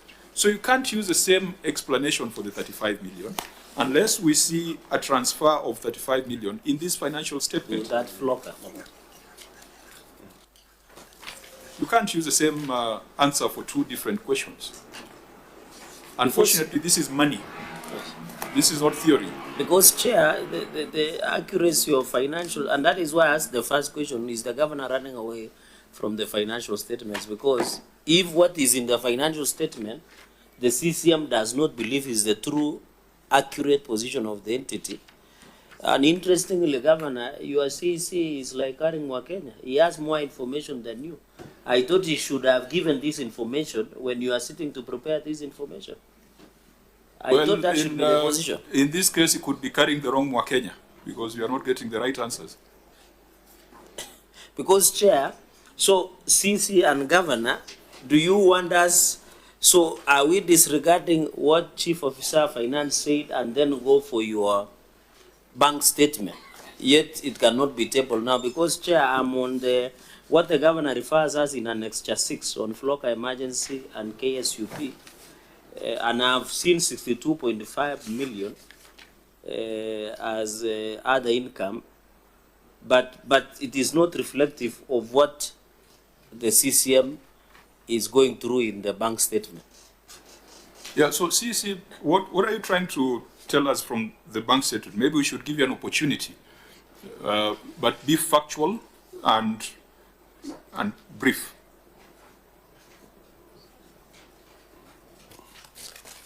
Thank you, Chair. So the 35 million, when we made our financial statements, it just came just after the financial year, but we had, that is 2nd of July, and the cutoff period we had been given is up to 10th of July. So when these funds hit our account, the understanding, or since it wasn't clear, we thought this is part of the county assembly fund, so that is why the disclosure came on the county assembly side. But with more information coming, that is why on the response that we're giving is that this has then to be restated to show that county assembly is 731, not 766, and the Flocker funds should reflect this amount of 35 million, and that is an item that what were you are referring to some documents which had said we are not going to admit. What would have been their value in terms of explaining this matter? Because I know we didn't give you an opportunity. I'm asking you, those bank statements that you're talking about, what were they supposed to confirm? Just to know exactly where the 35 million is sitting. And you mentioned a date in July. Yes, 2nd of July, 2025. The disbursements to the county assembly, Governor, and maybe now we can go back to policy and practice. We would expect, if there's a budget that's been approved and that the county assembly ought to get, say, 600 and let's say 600 million, and all the money comes, you receive your full exchequer release. Do you allocate to the assembly fully as per their budget, or you make some considerations and you reduce their allocation? We give them their entire budget. You give them the entire budget? Yeah. So in this case, in this financial year, what was the budget for the county assembly? Was it 766 or 731? 731.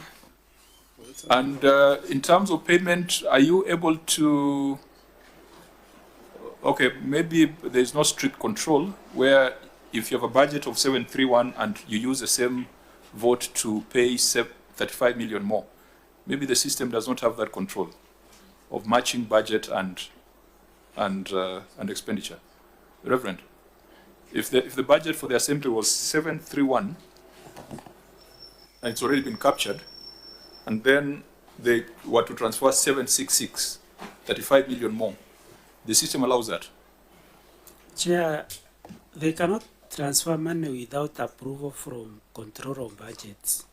And the control of budget has to check what the budget, what the amount in the budget and the amount that they are transferring.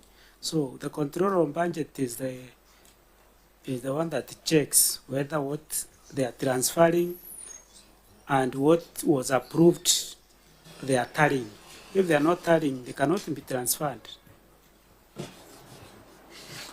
Okay, Governor, I'm seeing we are getting to that time where The House sits usually at 2:30, and we try to tie our meetings to that 2:30 timing. We need to make some progress. We've dealt with about 6-7 financial statement issues. None of them have been resolved to the satisfaction of this committee. We are still left with question marks around the 35 million. I think we will give directions on how this matter should be handled. But if we were to push it to the next audit cycle, then there needs to be proper explanation or justification. We have asked the Auditor General whether it's indicative of loss. I think someone had asked Senator Dulo whether it's indicative of loss of public resources, and you have said you can't tell. But I've also given you a live example of a county where such operations were used to steal public resources. I think even in Migori, the EACC is investigating a matter where the money that left the executive was more than the money received by the assembly. And there was some firewall in between where money got lost. So I hope this is not the case. And members, we can apply our minds to it. And if the auditors can tell us they're satisfied, it's okay. If they're not, then it can be investigated along Homa Bay, Migori, and a few other cases where the transfers do not make sense. If you allow, in the next few minutes, we just deal with 1 or 2 HR issues and maybe take a view on how to deal with the residual matters. Honorable members, we can proceed to, we can get out of the County Revenue Fund statement and go back to the County Executive statement.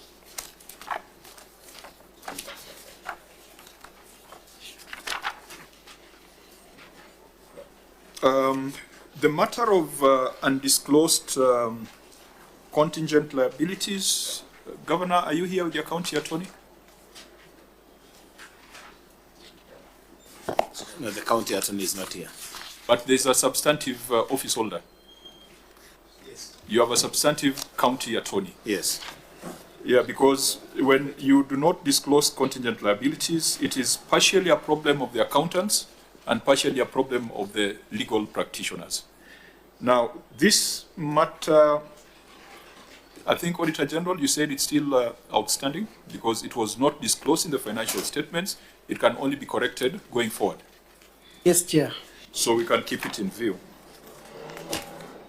On HR, perhaps we start with this matter of redundancies. Then we come back to the issues of where there are conflict on figures. Let's understand this matter, Auditor General, and explain redundancies. Thank you, Chair. Unexplained redundancies. Review of payroll records revealed a significant reduction in staff numbers from 4,884 in the month of September 2024 to 2,999 in the month of October 2024, resulting to a variance of 1,885 staff. Management attributed the reduction to dismissals and terminations. However, the dismissal records accounted for 1,863 staff, leaving an unexplained variance of 22 staff whose employment status could not be determined. In addition, there was no documentary evidence presented to confirm the reasons for dismissal, the due process followed, or whether the affected staff were issued with certificates of service as required. In the circumstances, management was in breach of the law. Thank you, Chair.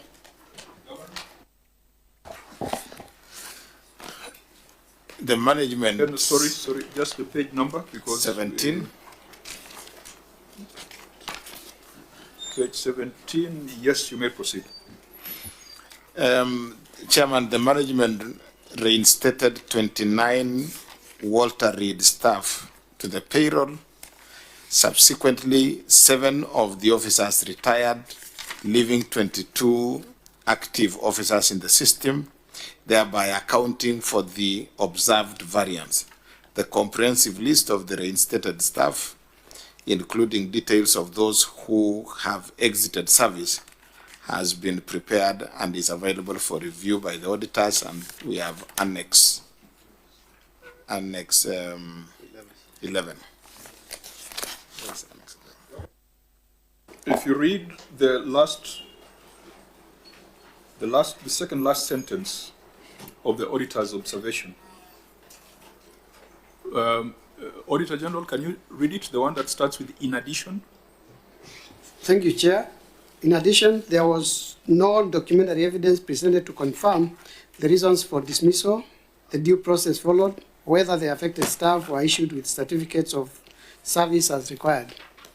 Governor, what's your response on that part? Because you seem to have responded to the first part of 29.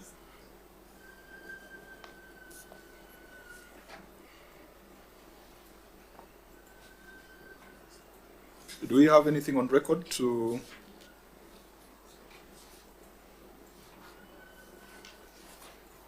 just to help us understand the process, whether it was lawful and prudent? That is the objective of audit, whether actions taken are lawful and whether they are prudent.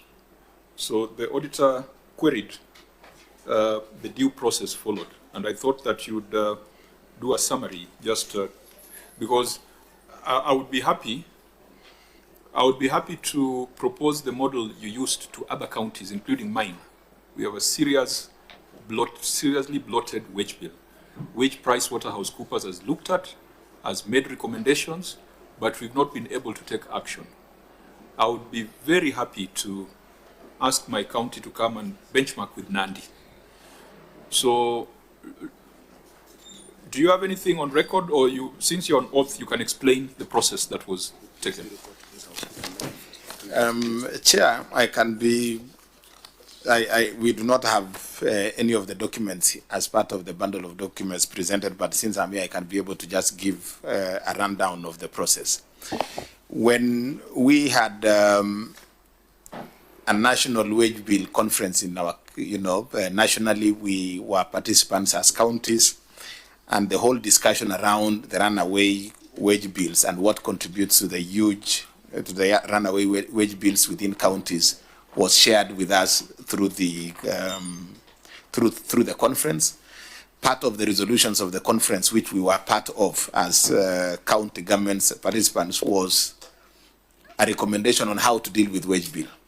And one of the recommendations was that county governments or entities, both in counties and county governments and national governments, should undertake HR audit processes.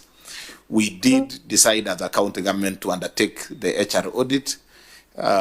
We had the option of engaging some of the government entities or human resource consultants. In our case, we decided to engage the Public Service Commission. We did engage the Public Service Commission. They came to the county. They did HR audit through the process and gave us a report.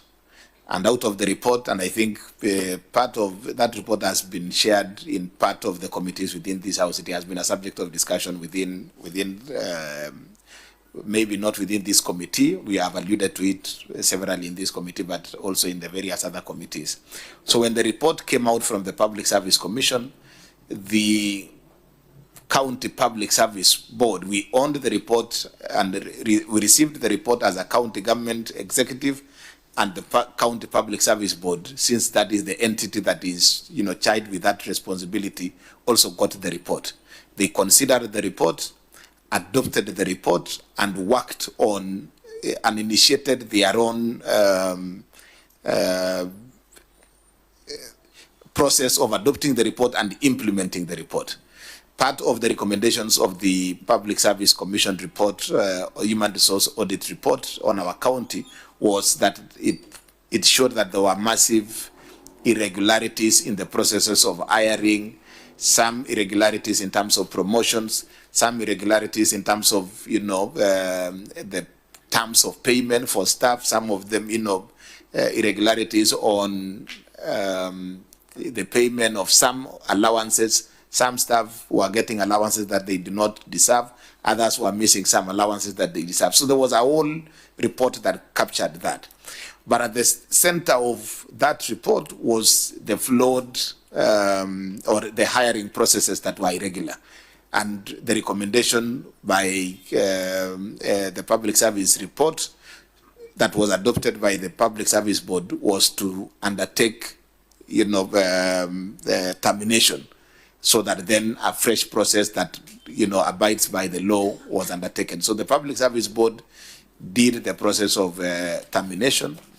The termination process found its way to court. Those who were affected went to court, and a number of issues were dealt with in court. The matter was determined at the labor court. They found, a number of issues had been presented to court, and I think that brief, if we can be able to provide the written brief in terms of the outcome of the court process. But the sum total of the process is that the Public Service Commission or the county government had the power, and the Public Service Commission had the right to undertake the audit when requested to, and that what was found in the report of the Public Service Commission was okay. But then they faulted the process of termination. So that termination process was faulted on account that the County Public Service Board did not give the staff due notice. There was an element of failure by the Public Service Board to provide or to give staff notice, and they went ahead to make recommendations to redress that breach of the law by the Public Service Board in not giving the notice. And in terms of that, they provided they made a ruling that staff that had been, because of that breach, staff who had served with the county for less than 1 year, there was a certain amount that was presented. They should be paid 2 months salary in lieu of the fact that they were not given the notice. Those who had worked for 1 year, 2 years, a period of 1 to 2 years, there was an amount or the number of months they were to be compensated. Those who had worked for more than 5 years, so they categorized the same. So the county, we were then directed, or we are expected to proceed to implement the ruling of the court. What then happened is that the same staff were not satisfied. They appealed. So the matter, as we speak right now, lies within the Court of Appeal. However, they did not get orders stopping us from implementing the ruling. So in terms of advice that we have from the county legal office, the county attorney, is that as a county we need to proceed to undertake, to implement the ruling that was given by the labor court. However, so that is the process that, that explains the process with regard to the audit and the termination and the matter that went to court. But on the part of the county government, the recommendation that was given by the Public Service Commission then was to then do the recruitment regularly. And that process has started. The staff who were affected initially were 1,885. We have since, as a county, or the Public Service Board has since started the process of regularizing and doing the process of hiring afresh. And up to now, we have done about 1,200 staff have since been hired, through the proper regular process as recommended by the Public Service Board. There is still an ongoing hiring process. Even right now, there is ongoing hiring process for about 200. So eventually, we have been able to then regularize the process, bring down the numbers. Some have, any issues that related to allowances that were not regular, all of them are being addressed through the regular, hiring process that is going on by the Public Service Board. We then, Chair, could if this committee directs, we could provide a comprehensive, written advice on this. I mean, or not advice, but chronology of events and the outcome and that detailed that we can be able to provide. But suffice to say that when the matter is still, there is still an element of the matter at the Court of Appeal, but also there are good progress that has been made by the county government in terms of regularizing and also ensuring that, and that has cut down our wage bill. It has regularized staff who are, every staff now who was supposed to get certain allowances under the new regularized process, get their allowances as expected. So that process, we have made progress with that process to that extent. Just to guide us, what are the matters that are still before the Court of Appeal so that we don't go sub judice? Well, the Court of Appeal, the staff in the appeal the entire ruling, because what the staff wanted was a determination that, or they wanted reinstatement. The entire team of the 1,800 wanted reinstatement. Even those who had issues, who had irregular promotions, wanted their promotions retained.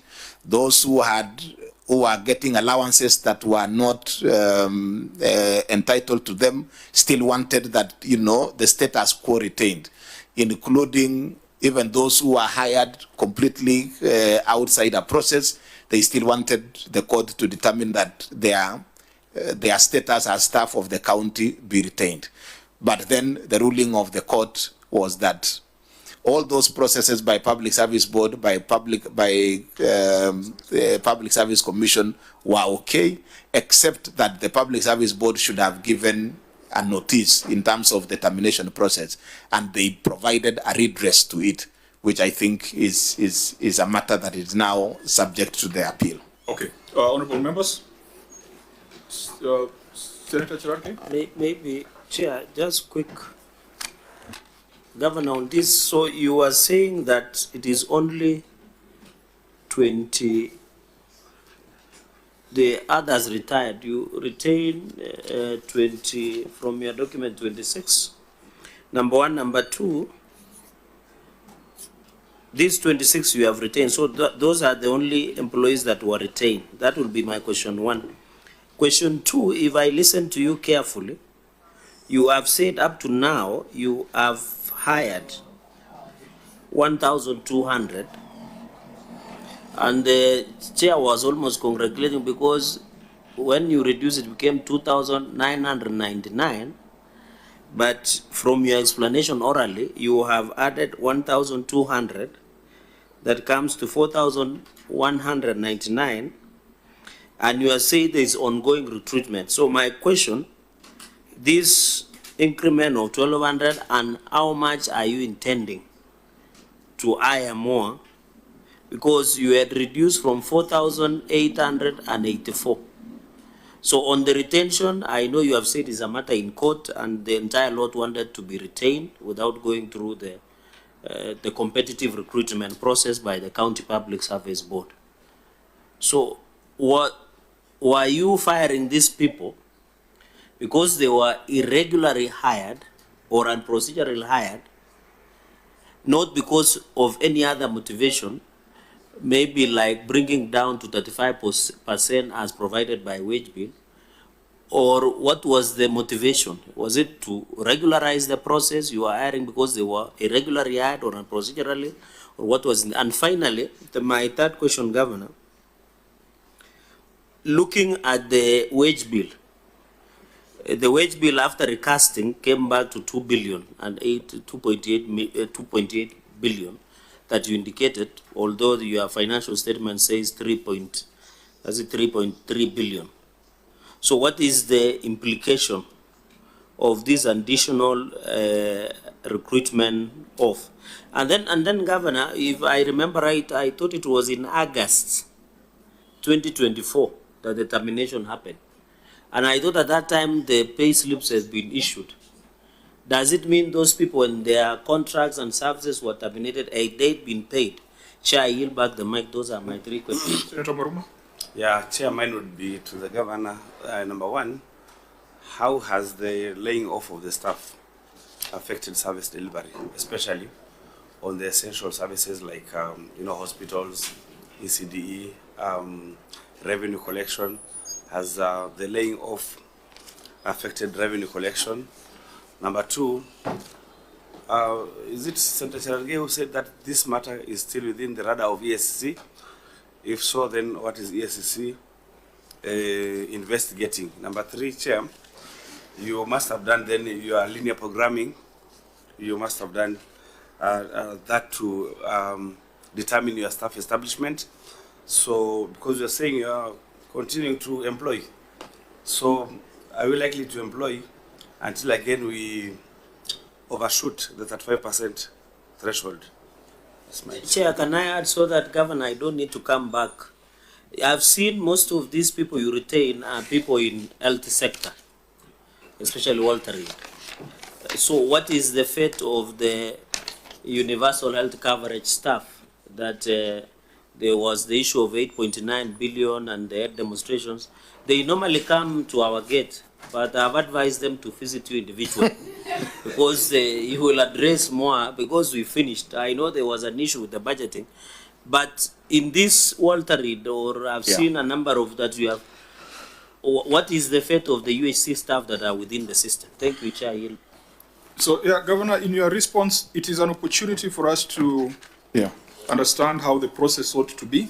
At least the courts of law have been involved, so you've got a very fine perspective of how this should be done. So it's a learning exercise, but we also need to get answers to some of the queries raised by the senators. So, Chair, part of, and I think let's just put it in context, that the way to reduce wage bill is not just in the numbers. It is also in terms of the terms of service. For example, one of the irregularities that was raised by, that was part of the irregularities that were shared by the Public Service Commission report was that some staff were hired not at the entry level. So you have a staff who is joining service, the job is required, the position is needed, but the person, instead of coming in at the entry point, the staff is, engaged at a higher job group. So the person earns a salary that he should be earning after 2-3 promotions as an entry point. So already, if you deal with that aspect of correcting the entry level, you already reduce even in terms of the staff emolument. Some staff, for example, under health, we have a cadre of staff that are entitled to health risk allowance. Some are entitled to extraneous allowance. There were staff who ended up enjoying some of those allowances that are not entitled in that category. So when you correct that issue, even by retaining the numbers, you are still bringing down the wage bill because you have, you have released some of the, some of the allowances that they were being given or they were earning, yet they were not entitled to earn that allowance. Some people had, some irregularity that came out, that was brought out, was the fact that some people got promotions, accelerated promotions. The promotion is supposed to be every 3 years, somebody moves, a job group higher. You have somebody who was employed 3 years in service, 2 years in service, but has moved 3 job groups. Fraud, so to speak. So by addressing some of those issues directly, you then are able to bring down the cost of wage bill, even without reducing the numbers. So one of the issues that came out was that particular one, that when you address issues in terms of even the job group, in terms of the entry level, in terms of the allowances, even with the same numbers, you can still be able to bring down the wage bill. However, one of the other issues that came out was the hiring necessary? How did you determine that you needed, for example, Chair, my senator has mentioned health. You have, how many nurses do you have? What is your, one of the questions that we had was we didn't have an approved staff establishment at the time the hirings were going on. So we were told that that process is regular on account of non-existing or non-approved staff establishment. One of those recommendations was for us to work on a staff establishment. We actually proceeded on, worked on it. We now have, so that these ongoing hirings that we have had are as per the staff establishment that has been approved. Every so the hiring was, you know, in terms of you could, the decision as to how many staff will be hired by the end of this entire process, I can't be able to give that number as at now. I said that we have a figure of about 1,200 as at now. And I think, you know, if you give us the opportunity when we do the written, you know, submission on this particular matter, we can give a little bit of accurate figures. But for us, really, we are now hiring on the basis of an approved staff establishment. Two, that the process is being done openly competitive. Previously, you would have people in the engaged without an advert, without interview. So there was serious fraud around that process. Now we are doing it as provided by the HR policies. We also didn't have HR policies. We now have. We didn't have scheme of service for some of the cadres. You know, we now have some of those scheme of service. Some of them we were using old, or the Public Service Board then used old scheme of service when there is a reviewed new one. You know, I will give you an example. You know, previously under the Transition Authority, staff, for example, ward administrators and sub-county administrators had a very unique scheme of service. Now that was reviewed subsequently, and we now have a standard scheme of service. We no longer have, you know, specific job description of ward administrator, sub-county administrator. They are all administrative officers. By even changing that alone, the staff who are affected, you know, you bring down the cost of, you know, the terms of service. So there is a whole, you know, raft of issues that end up helping us in addressing the issue of the wage bill. But then there are questions that my senator raised on UHC. If you look at when the Public Service Commission did a report, they said that, for example, all these staff were employed without an advert and a process. But there are certain staff that that under Walter Reid, staff who are working within our county, but they were being paid by this program, the Walter Reid program.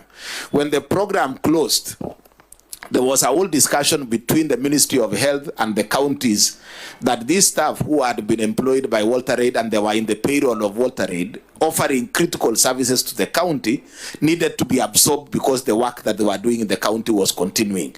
We adopted, you know, the funding under Walter Reid, you know, ended. Those services were brought back to the county. We continued to fund them as a county government, and under that MOU and the agreement with Walter Reid, the staff were going to be transferred to the county. So when the Public Service Commission did the HR audit, they told us these 29 staff were part of the staff who are engaged without a process.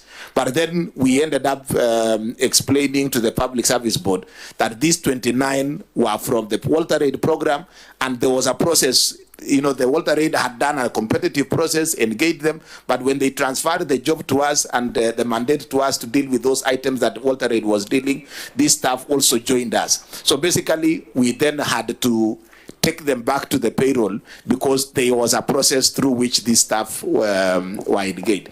So, Chair, if you then can just allow, because I think... Yeah, because I think you have a lot of substance, but it was in written form. Yes. That's why the auditor had asked for it. The auditor had asked for documentary evidence presented to confirm reasons for dismissal, the due process followed. I think this is a matter that we need to document properly. True. Because other counties might want to use a similar approach. And they can benefit from the mistakes you made. They don't make the same mistakes. Agreed. I think there was a question which will perhaps allow us to close this. What has been the effect on the numbers? The financial numbers, leave alone the head count. Because head count looks like you released 1,885, you brought in 1,200, and you're still hiring more. What's been your As the compensation to employees figures reduced?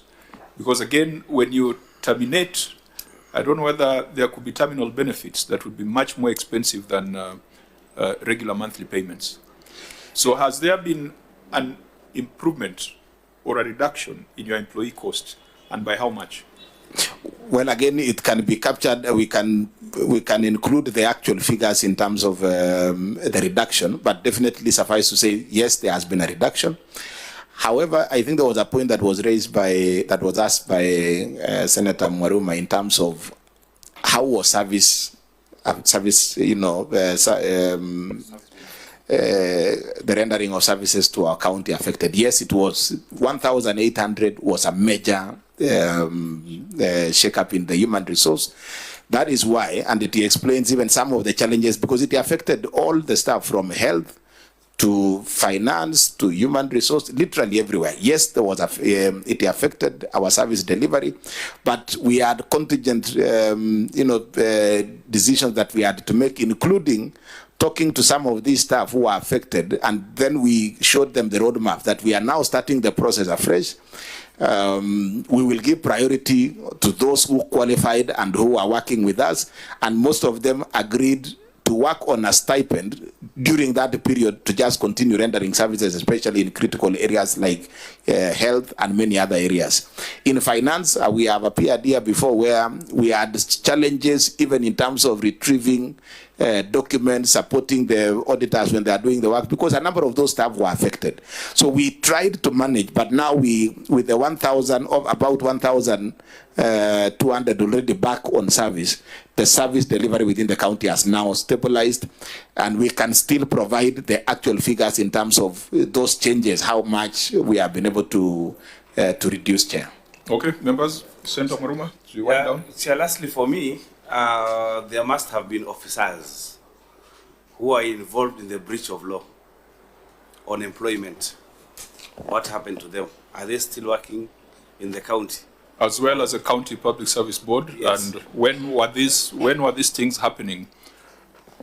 Chair, maybe in addition, through the chair, he didn't come clear on the matter of USC. I agree when he said the Walter Reed staff who had served, they had known the place, they were experienced, they were spread across the county.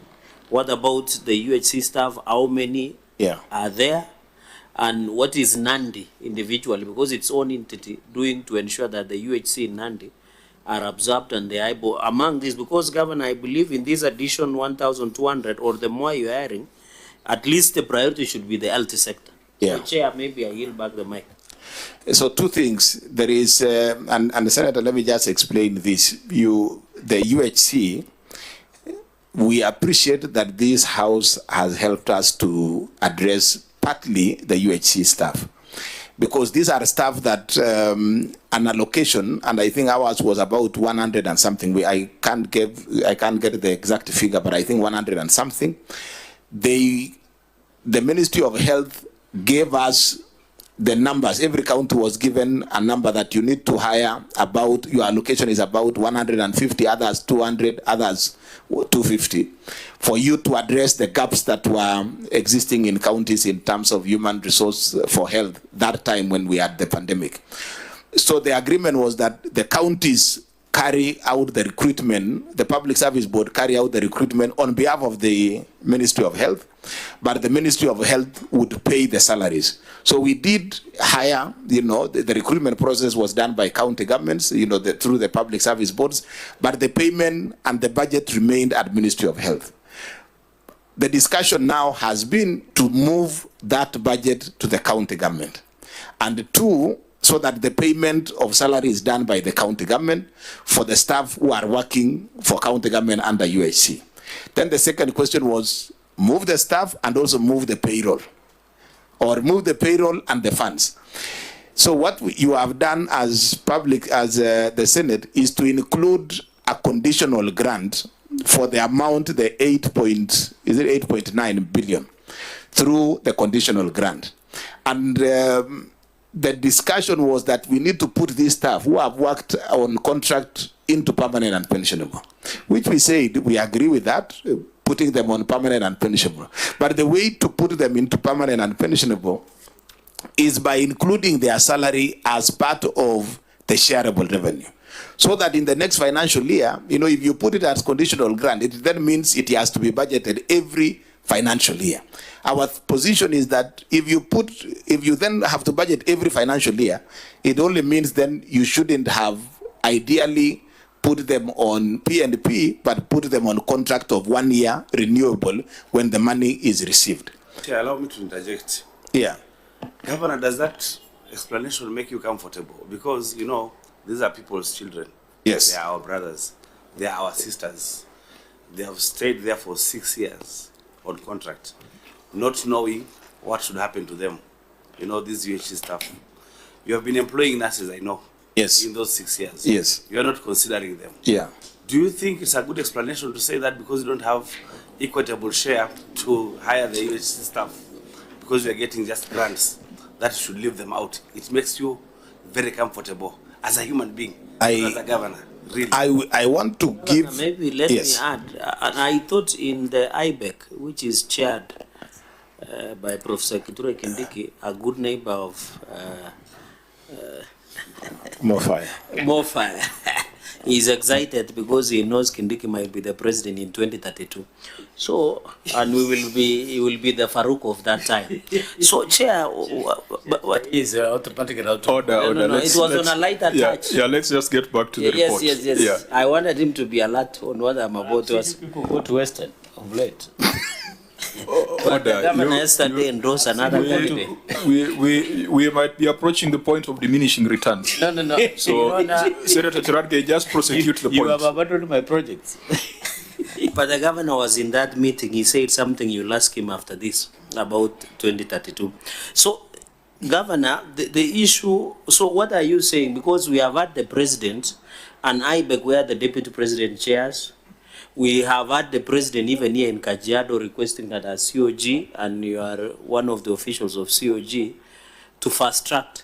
While I agree, as a Senate, the 8.9 billion should not have been a conditional grant, which we are ready to rectify when the House resumes sitting.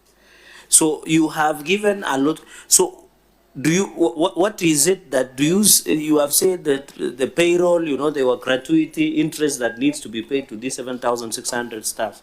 So what are you telling the UHC of Nandi?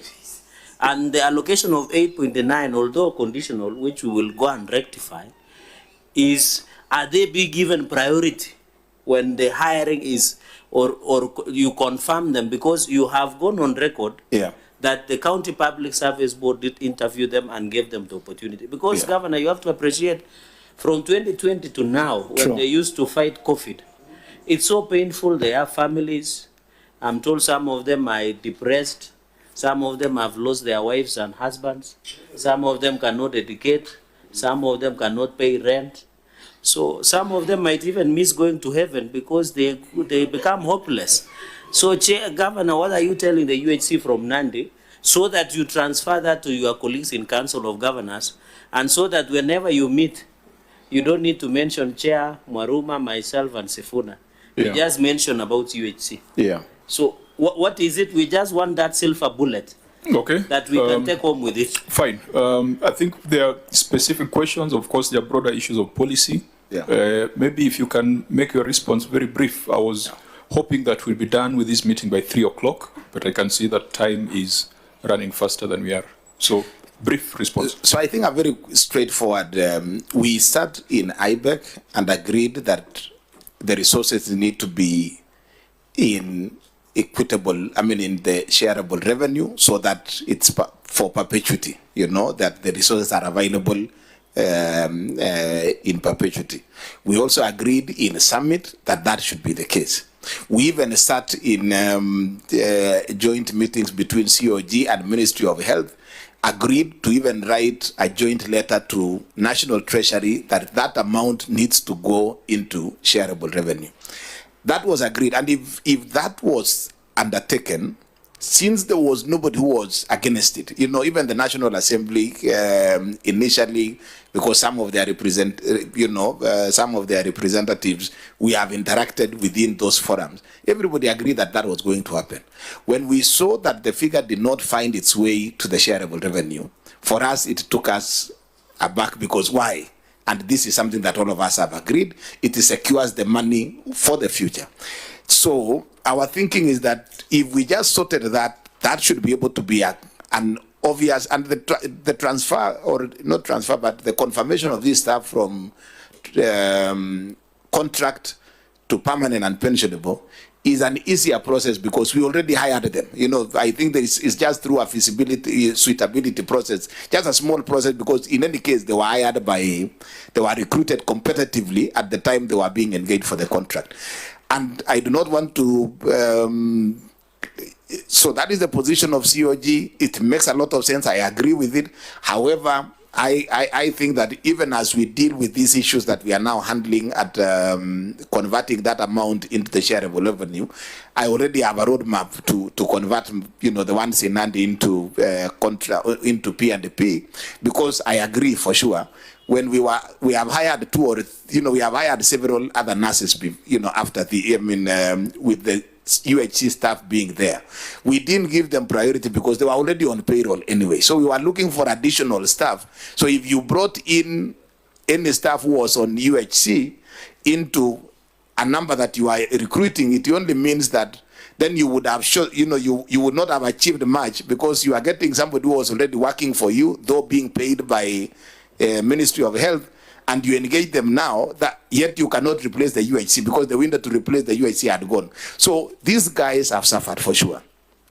And I think for me and for my county, I can speak for myself, there is already a process, because I have no reason to doubt that you as a Senate will correct that issue on the the 8.9 billion that was given. So I'm in the process. I have already discussed with the Public Service Board, and I think there is a process being undertaken.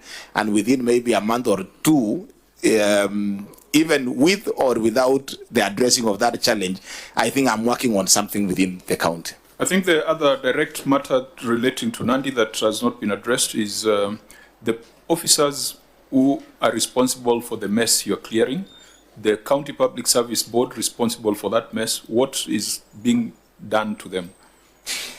There were two... Including, sorry, Governor, yeah. Chair, and also the payroll managers. Because they must have been a narcos-like and of executing, because if the County Public Service Board, the people in charge of payroll, it is a cartel. Yes. It sounds like a cartel. And so that also the governor can answer all the questions. You know, when counties are employing, they can employ a fresh graduate to be a director, job group, Yes. Yet when you are in the main public service, you have to really toil and moil. Yes. Like engineers, for you to reach chief engineer, you must have worked for very many years. Are you comfortable when you employ fresh graduates as directors? Okay, start with the question of fact on what's happening to the officers, and then conclude with the last one on opinion. So I mentioned the matter in court, which was a labor issue that was taken by the staff who were affected. However, we also then did invite DCI and the EACC as a county government to come and, when the outcome, after the report came out, some have been taken to court. Others are still being under investigation by EACC, and you are better placed as a committee to find out from EACC, because, a number of staff have been taken in for questioning.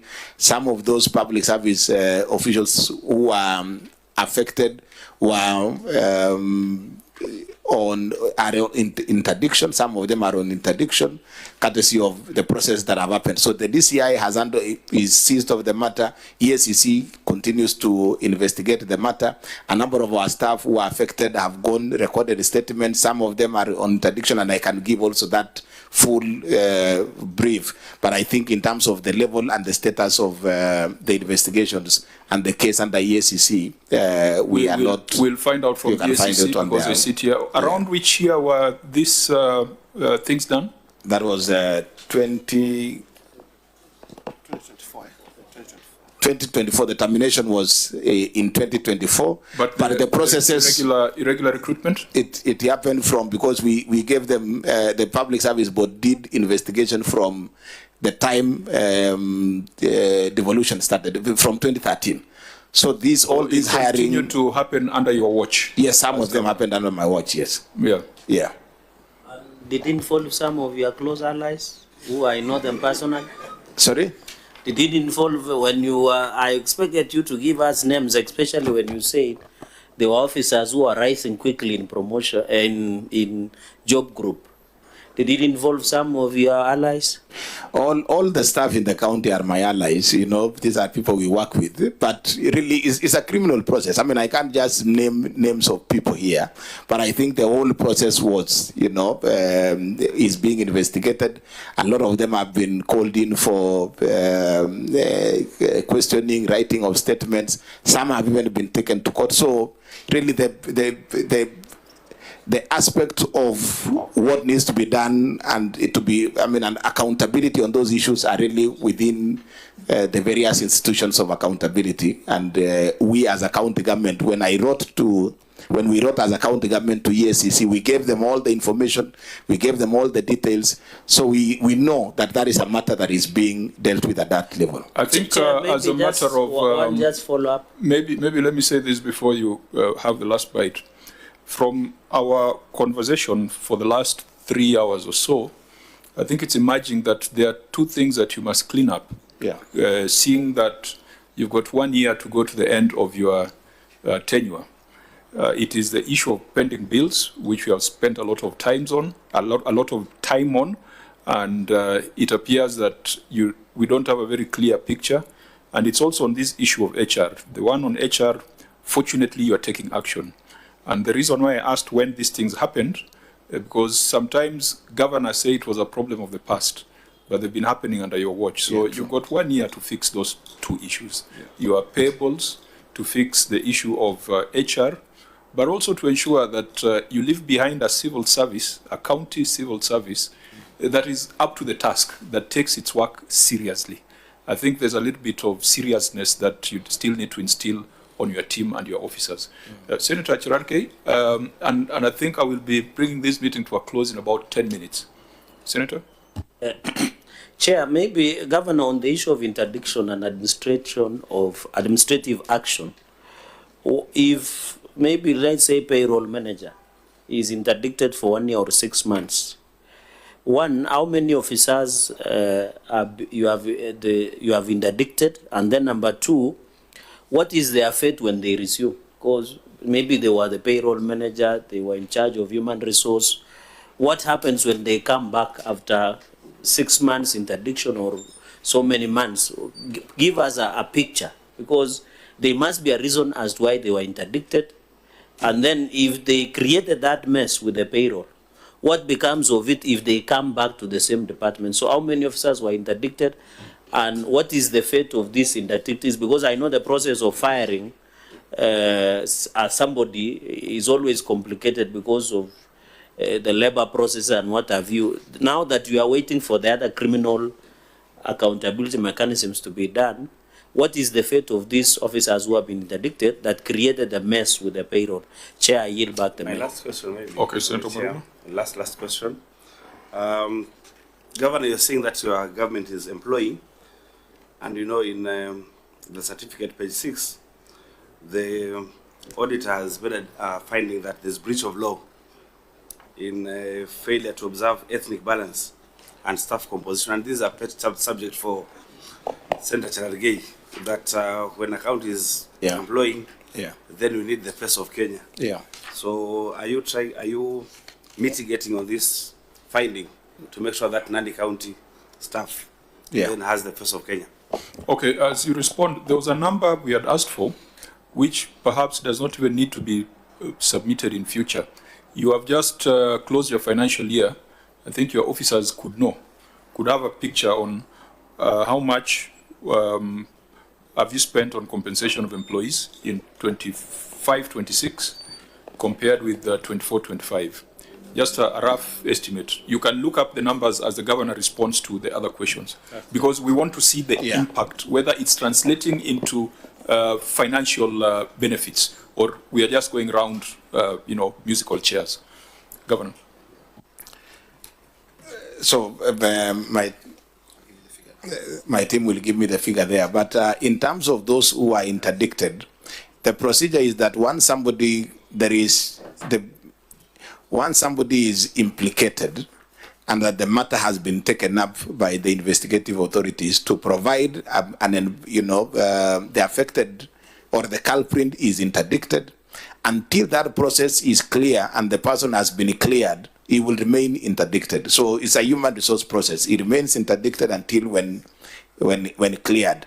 If they are not cleared, then the consequences of termination, dismissal, even possible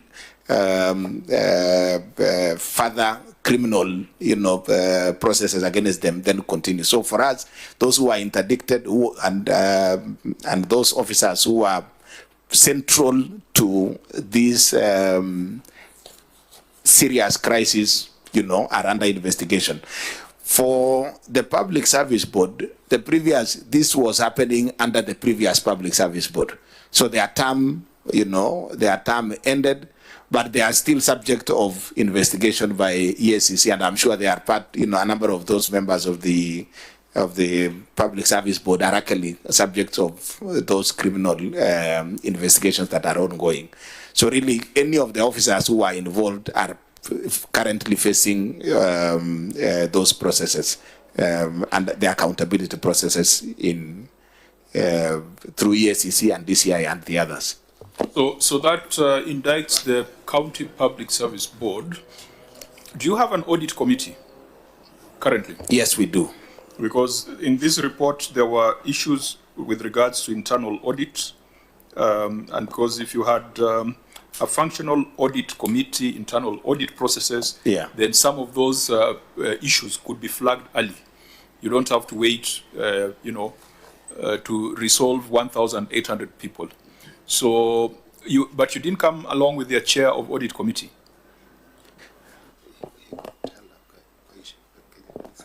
So he had been invited, he was not able to come.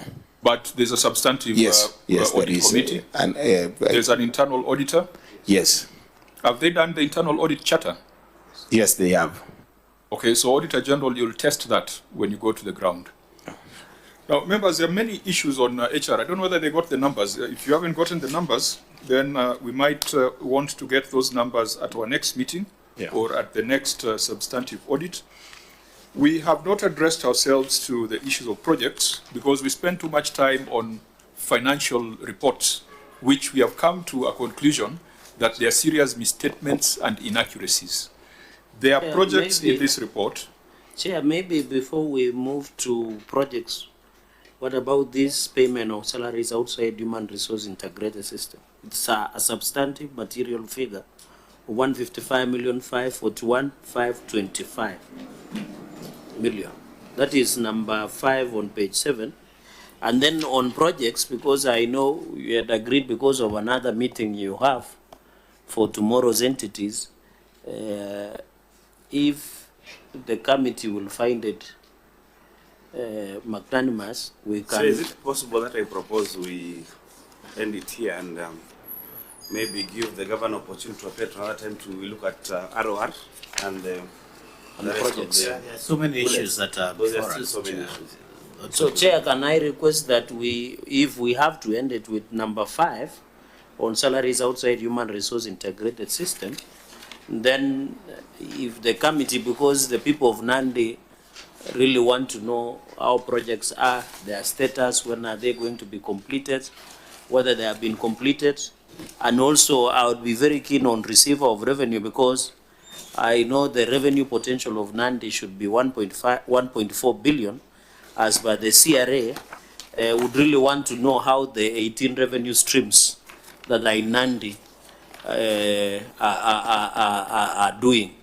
So, Chair, maybe if committee finds it, we can look at this human resource because it's a very serious issue than the projects. I think I take your proposal. Let's look at the payment of salaries outside HRIS, and then we'll take a view on the remaining issues on whether to invite the governor or whether we go to Nandi or whether to push the matters to the next audit cycle.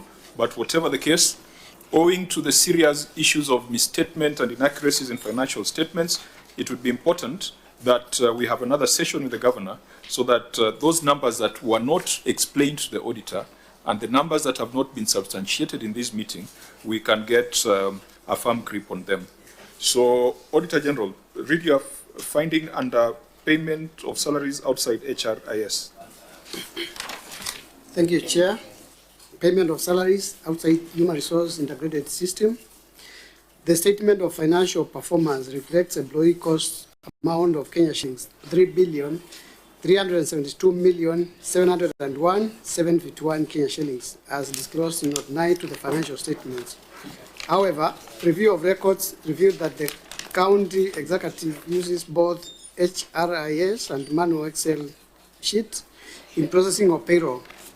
The total employee cost paid outside HRIS was Kenya shillings 155,541,525 Kenya shillings, made up of manual payroll of Kenya shillings 85,202,776 Kenya shillings and casual payroll of Kenya shillings 70,338,749 Kenya shillings. This was contrary to Section 1.5.1 of the Treasury Guidelines through the Financial Accounting Recording and Reporting Manual, which requires that each county government department is responsible for populating the IPPD with the information contained in these documents, issuing each appointee with a unique payroll number from the system and providing the appointee with a letter of appointment. In the circumstances, management was in breach of the law. Thank you, Chair. Governor, your response and the page number. The employees who were paid outside... Page number for avoidance of doubt? Page 16. Okay, proceed. Employees who are paid outside the HRIS Kenya system are those who are still awaiting personal numbers to be processed since the request has been made and forwarded to the Directorate of Personnel Management, DPSM. Immediately the payroll numbers are received, they are moved from manual payroll to the Human Resource Information System, payroll system.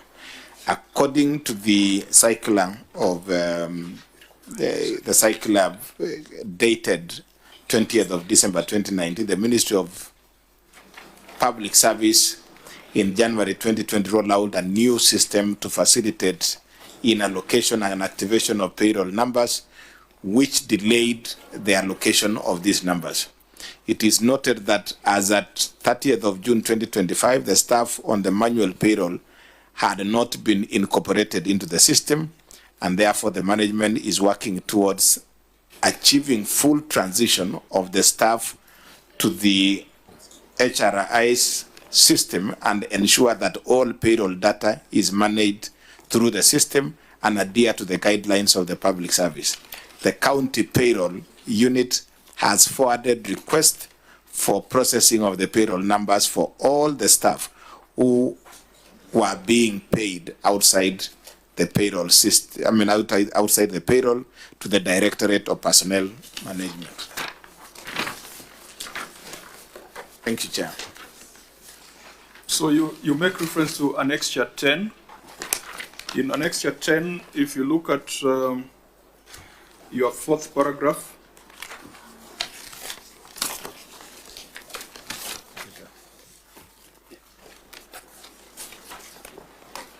which starts with kindly find attached.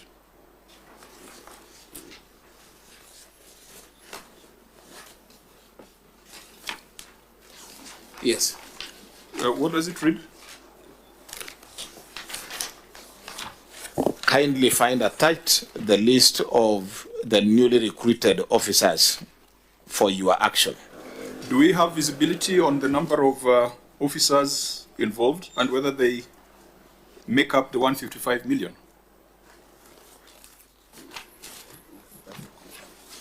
in the evidence before us, because that is what you're supposed to prove. If it's 155 million without personal numbers, I thought the easier thing would have been to attach that letter that you had sent to the principal secretary, the listing, and then we see if they all count, for 155 million, we can mark it as work in progress. Otherwise, what we have now is a story. I agree, Chair. We could provide at least that should have.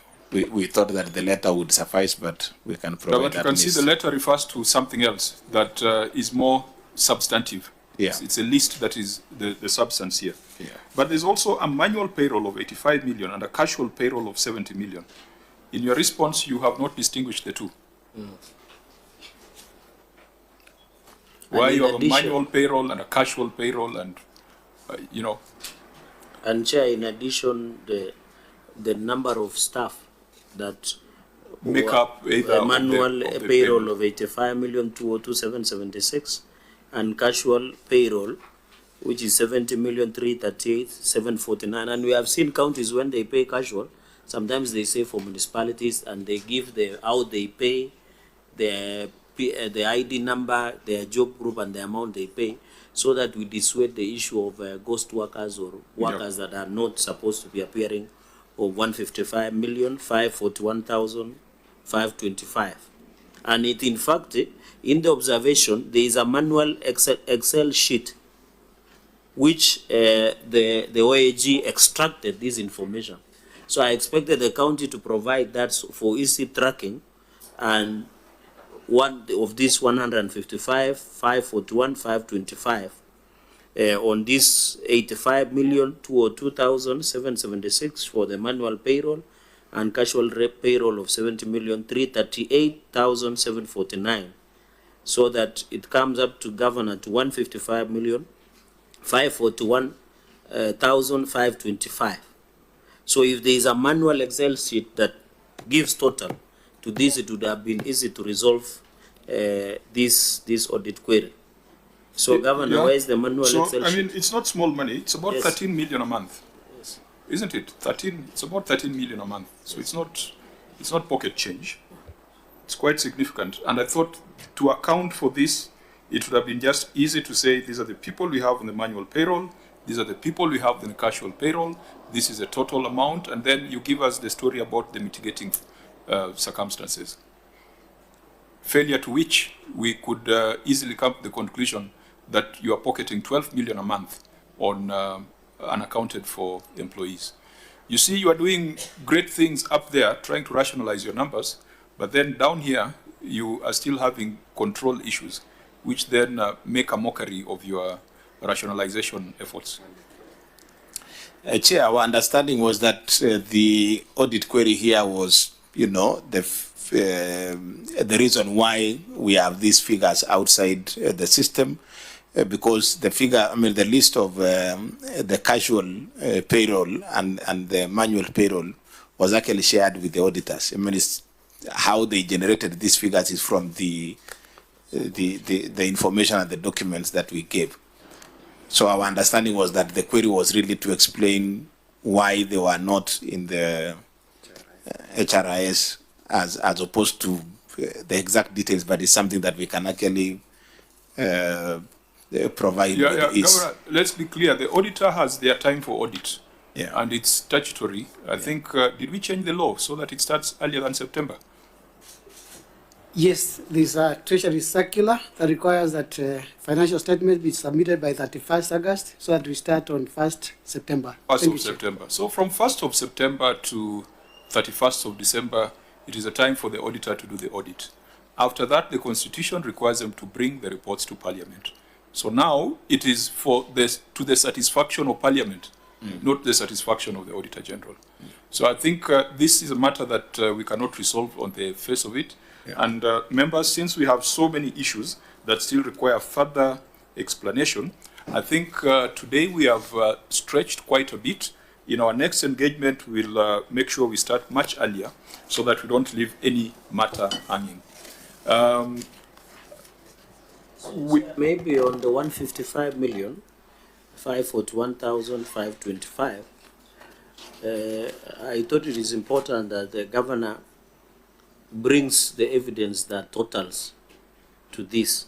Yes. So that the fact that the rationalization of 3.3 billion, so that we don't go back to where individuals who are not supposed to be on payroll, like ghost workers or people who do not work, or the cleanup.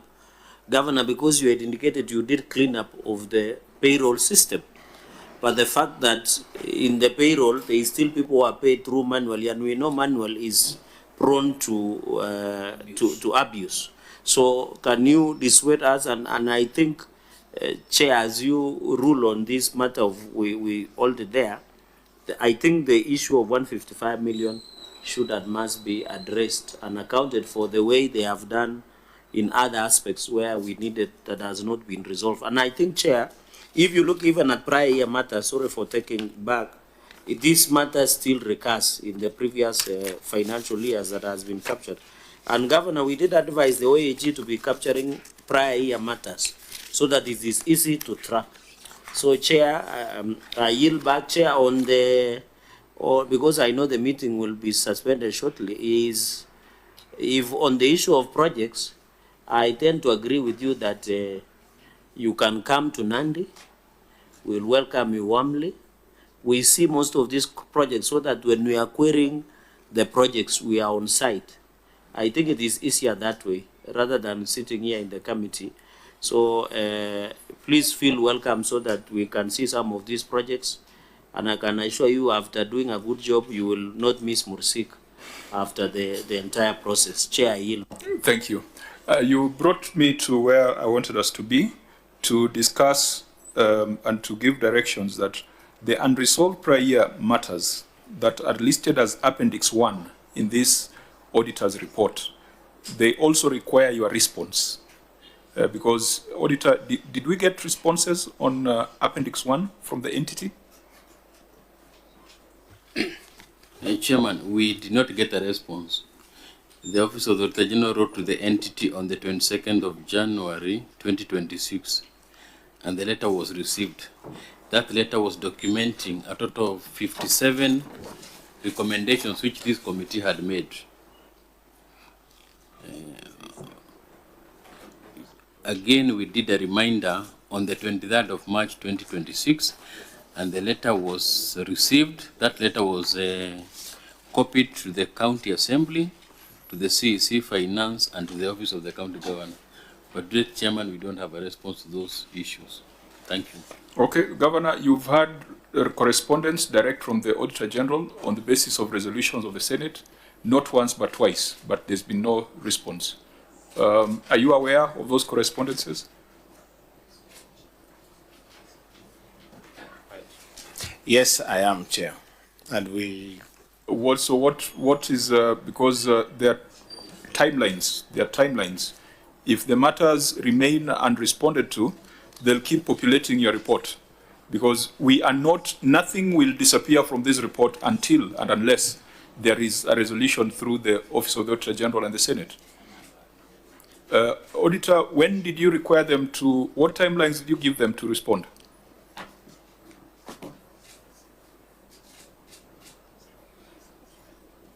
And we had given them 3 days from the date of that letter. Now, Governor, you need to make sure that a response is provided. And if the auditor had given you 3 days then I think we might, we don't want to extend the time, but when we give you the notice for our next meeting, we hope, we will also be directing that you file your responses on prior year matters. Yeah, I think that's so that we don't set fresh timelines. Already the auditor gave you timelines which have lapsed.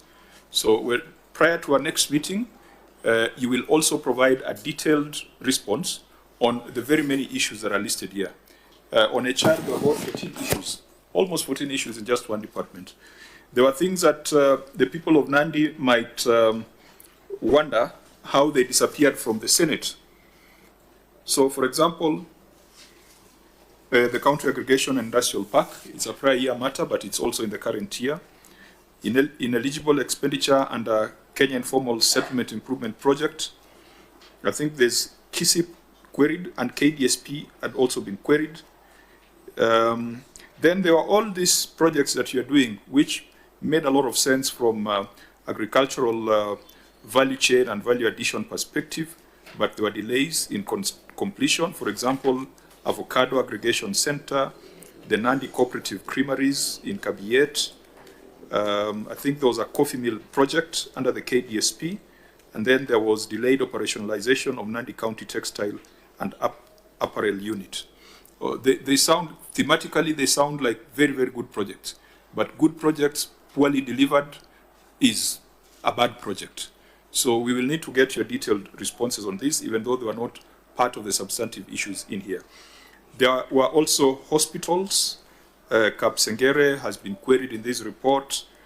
Mother and Child Hospital. There's also the issue of the governor's office building, where you have bought furniture before completing the building, like buying airtime before you get the phone. So we will need to find out what was the wisdom of doing that and whether it is prudence. Then I think those are some of the things that we should ensure do not get lost until they are completed, until they are delivered, and until there is value for money. With that, members, unless there is any other matter you want us to deal with. I think in the previous one on unconfirmed purchase of office furniture and general equipment, in the prior year, it was not unconfirmed. In this year, it was confirmed purchased, but the justification to buy it before the governor's headquarters is complete, because we want the next governor, be it me, to have an office to work from. And you know, I'm used to how efficient offices are in Nairobi, so I want the best office in Kapsabet. Although I've seen my brother governor has been changing colors of paint, but I want him to fast track. I've seen he has put capros, fencing, but it needs to be finished before the next general election, which is less than 1 year. You sound like you are an interested party in this particular subject. Of course I should be, because I'm the protector of devolution, and one way is to have a functional, convenient, working office. Even for a governor, if he finishes now, before he leaves office, so be it, so that that efficiency can be improved for service delivery. I think members, these are things that might require us to have boots on the ground. It would be nice for us to go just have a look, and I think I'm convinced that maybe our next interaction with the governor probably should not be Nairobi. It should be out there in Nandi, so that we go around these projects, all these agricultural projects, and see whether what is on paper is the same as what is on the ground. I think with that, we will, time will not allow us to go further. I will ask the governor if he has any matters in closing before we also make our closing remarks. Chair, I think I would just join my senator in saying, I think, you know, visiting the ground and coming to see some of these projects makes a lot of sense. Again, a lot of progress has happened. A lot of those projects have actually been operationalized. I want to confirm to my senator, we should have declared conflict of interest on that matter a little bit, or interest that he hopes that he can be the next tenant in the county headquarters, that I will have used it at least for Governor, ambition cannot be conflict. It would only be conflicted if it was a service provider. Yeah, but so, proceed. Yeah, I want to confirm to him that I hope that I will also be able to use that office. Actually, part of the office is being used now. I am sure in another 1 month or so I should be, and if you find favor in visiting our county, basically that is where we will receive you. But Chair, I have noted all the issues that have come up in this engagement, and I confirm, and I want to commit to address and abide by the directions this committee will provide. Thank you, Chair. In the interest of time, we will donate our time to Senator Chirarge for the closing remarks. Chair, maybe just in closing is that those issues that we have flagged, I hope it can be addressed once and for all, so that my prayer, Chair, has been always every entity or every governor in office should ensure that they finish what they are doing, so that when the next session comes, it will be easy to manage. And Governor, you have to agree with me that at least everybody should finish what they are doing, so that when another regime comes, we don't want to see what you are trying to allude yesterday in Kabuliot in Moiben sub-county. Secondly, Chair, you have noted in terms of materiality, this, I have been tallying the amount that remain variant and unresolved. It comes to almost over 1.6 billion. These issues, and I know we would have gone even to the legal expenditure, contingent liabilities, the issue of pending bills, the issue of retention money, the issue of variance in employees and what have you. We really want to ensure that this 1.6 billion plus will be resolved and ensure that the people of Nandi can pinpoint. On the issue of projects, I agree that when we visit, Chair, we can create a circuit, because like Kapsengera is next to Vihiga and Kisumu, we can do within Kapsabet town, just to sample a view, even defined, if we can do it with Wazingishu, Chepteroi sub-county, when we are doing the Wazingishu, because that is near, Chair, and a number of other projects, it would be very important, including the one you have alluded to, Kapsabet County Referral Hospital. We were with the Committee of Health, and then, but we were looking at the services that is provided by county, but it's important that we can visit some of these projects. So I believe, Chair, that let us go on the ground and look at some of these projects, be it the ECD, be it the health sector, Chair, and many others. So Chair, I really want to see these things complete. And Governor, all these multi-year, this is your last year in office, these multi-year projects should and must be completed, so that we begin in a clean slate and give value for our people. If, personally, I don't have a problem, Chair, if Governor ensures that Chepteroi Sub-County Hospital Phase 3 is completed and functional, we say amen. If other projects within the county, Kapsengera and the rest, even I used to see is one, the Kobujai, where is local trading center, be completed and functional and people can access services, we want that to be completed. So, Chair, mine is just to say that, and hope to see you in Nandi. I know you are our neighbor. I hope to see you in Nandi, and if we can do most of these things, our people in Nandi will appreciate. And to welcome my brother Mo Fire. I know he has been fidgeting. You know, the reason today he has not been speaking is what he has been observing over the weekend. But I want to assure him and to assure Professor Kindiki we are with him until end time. So maybe Governor has a different opinion, but we will cross that bridge when we reach there.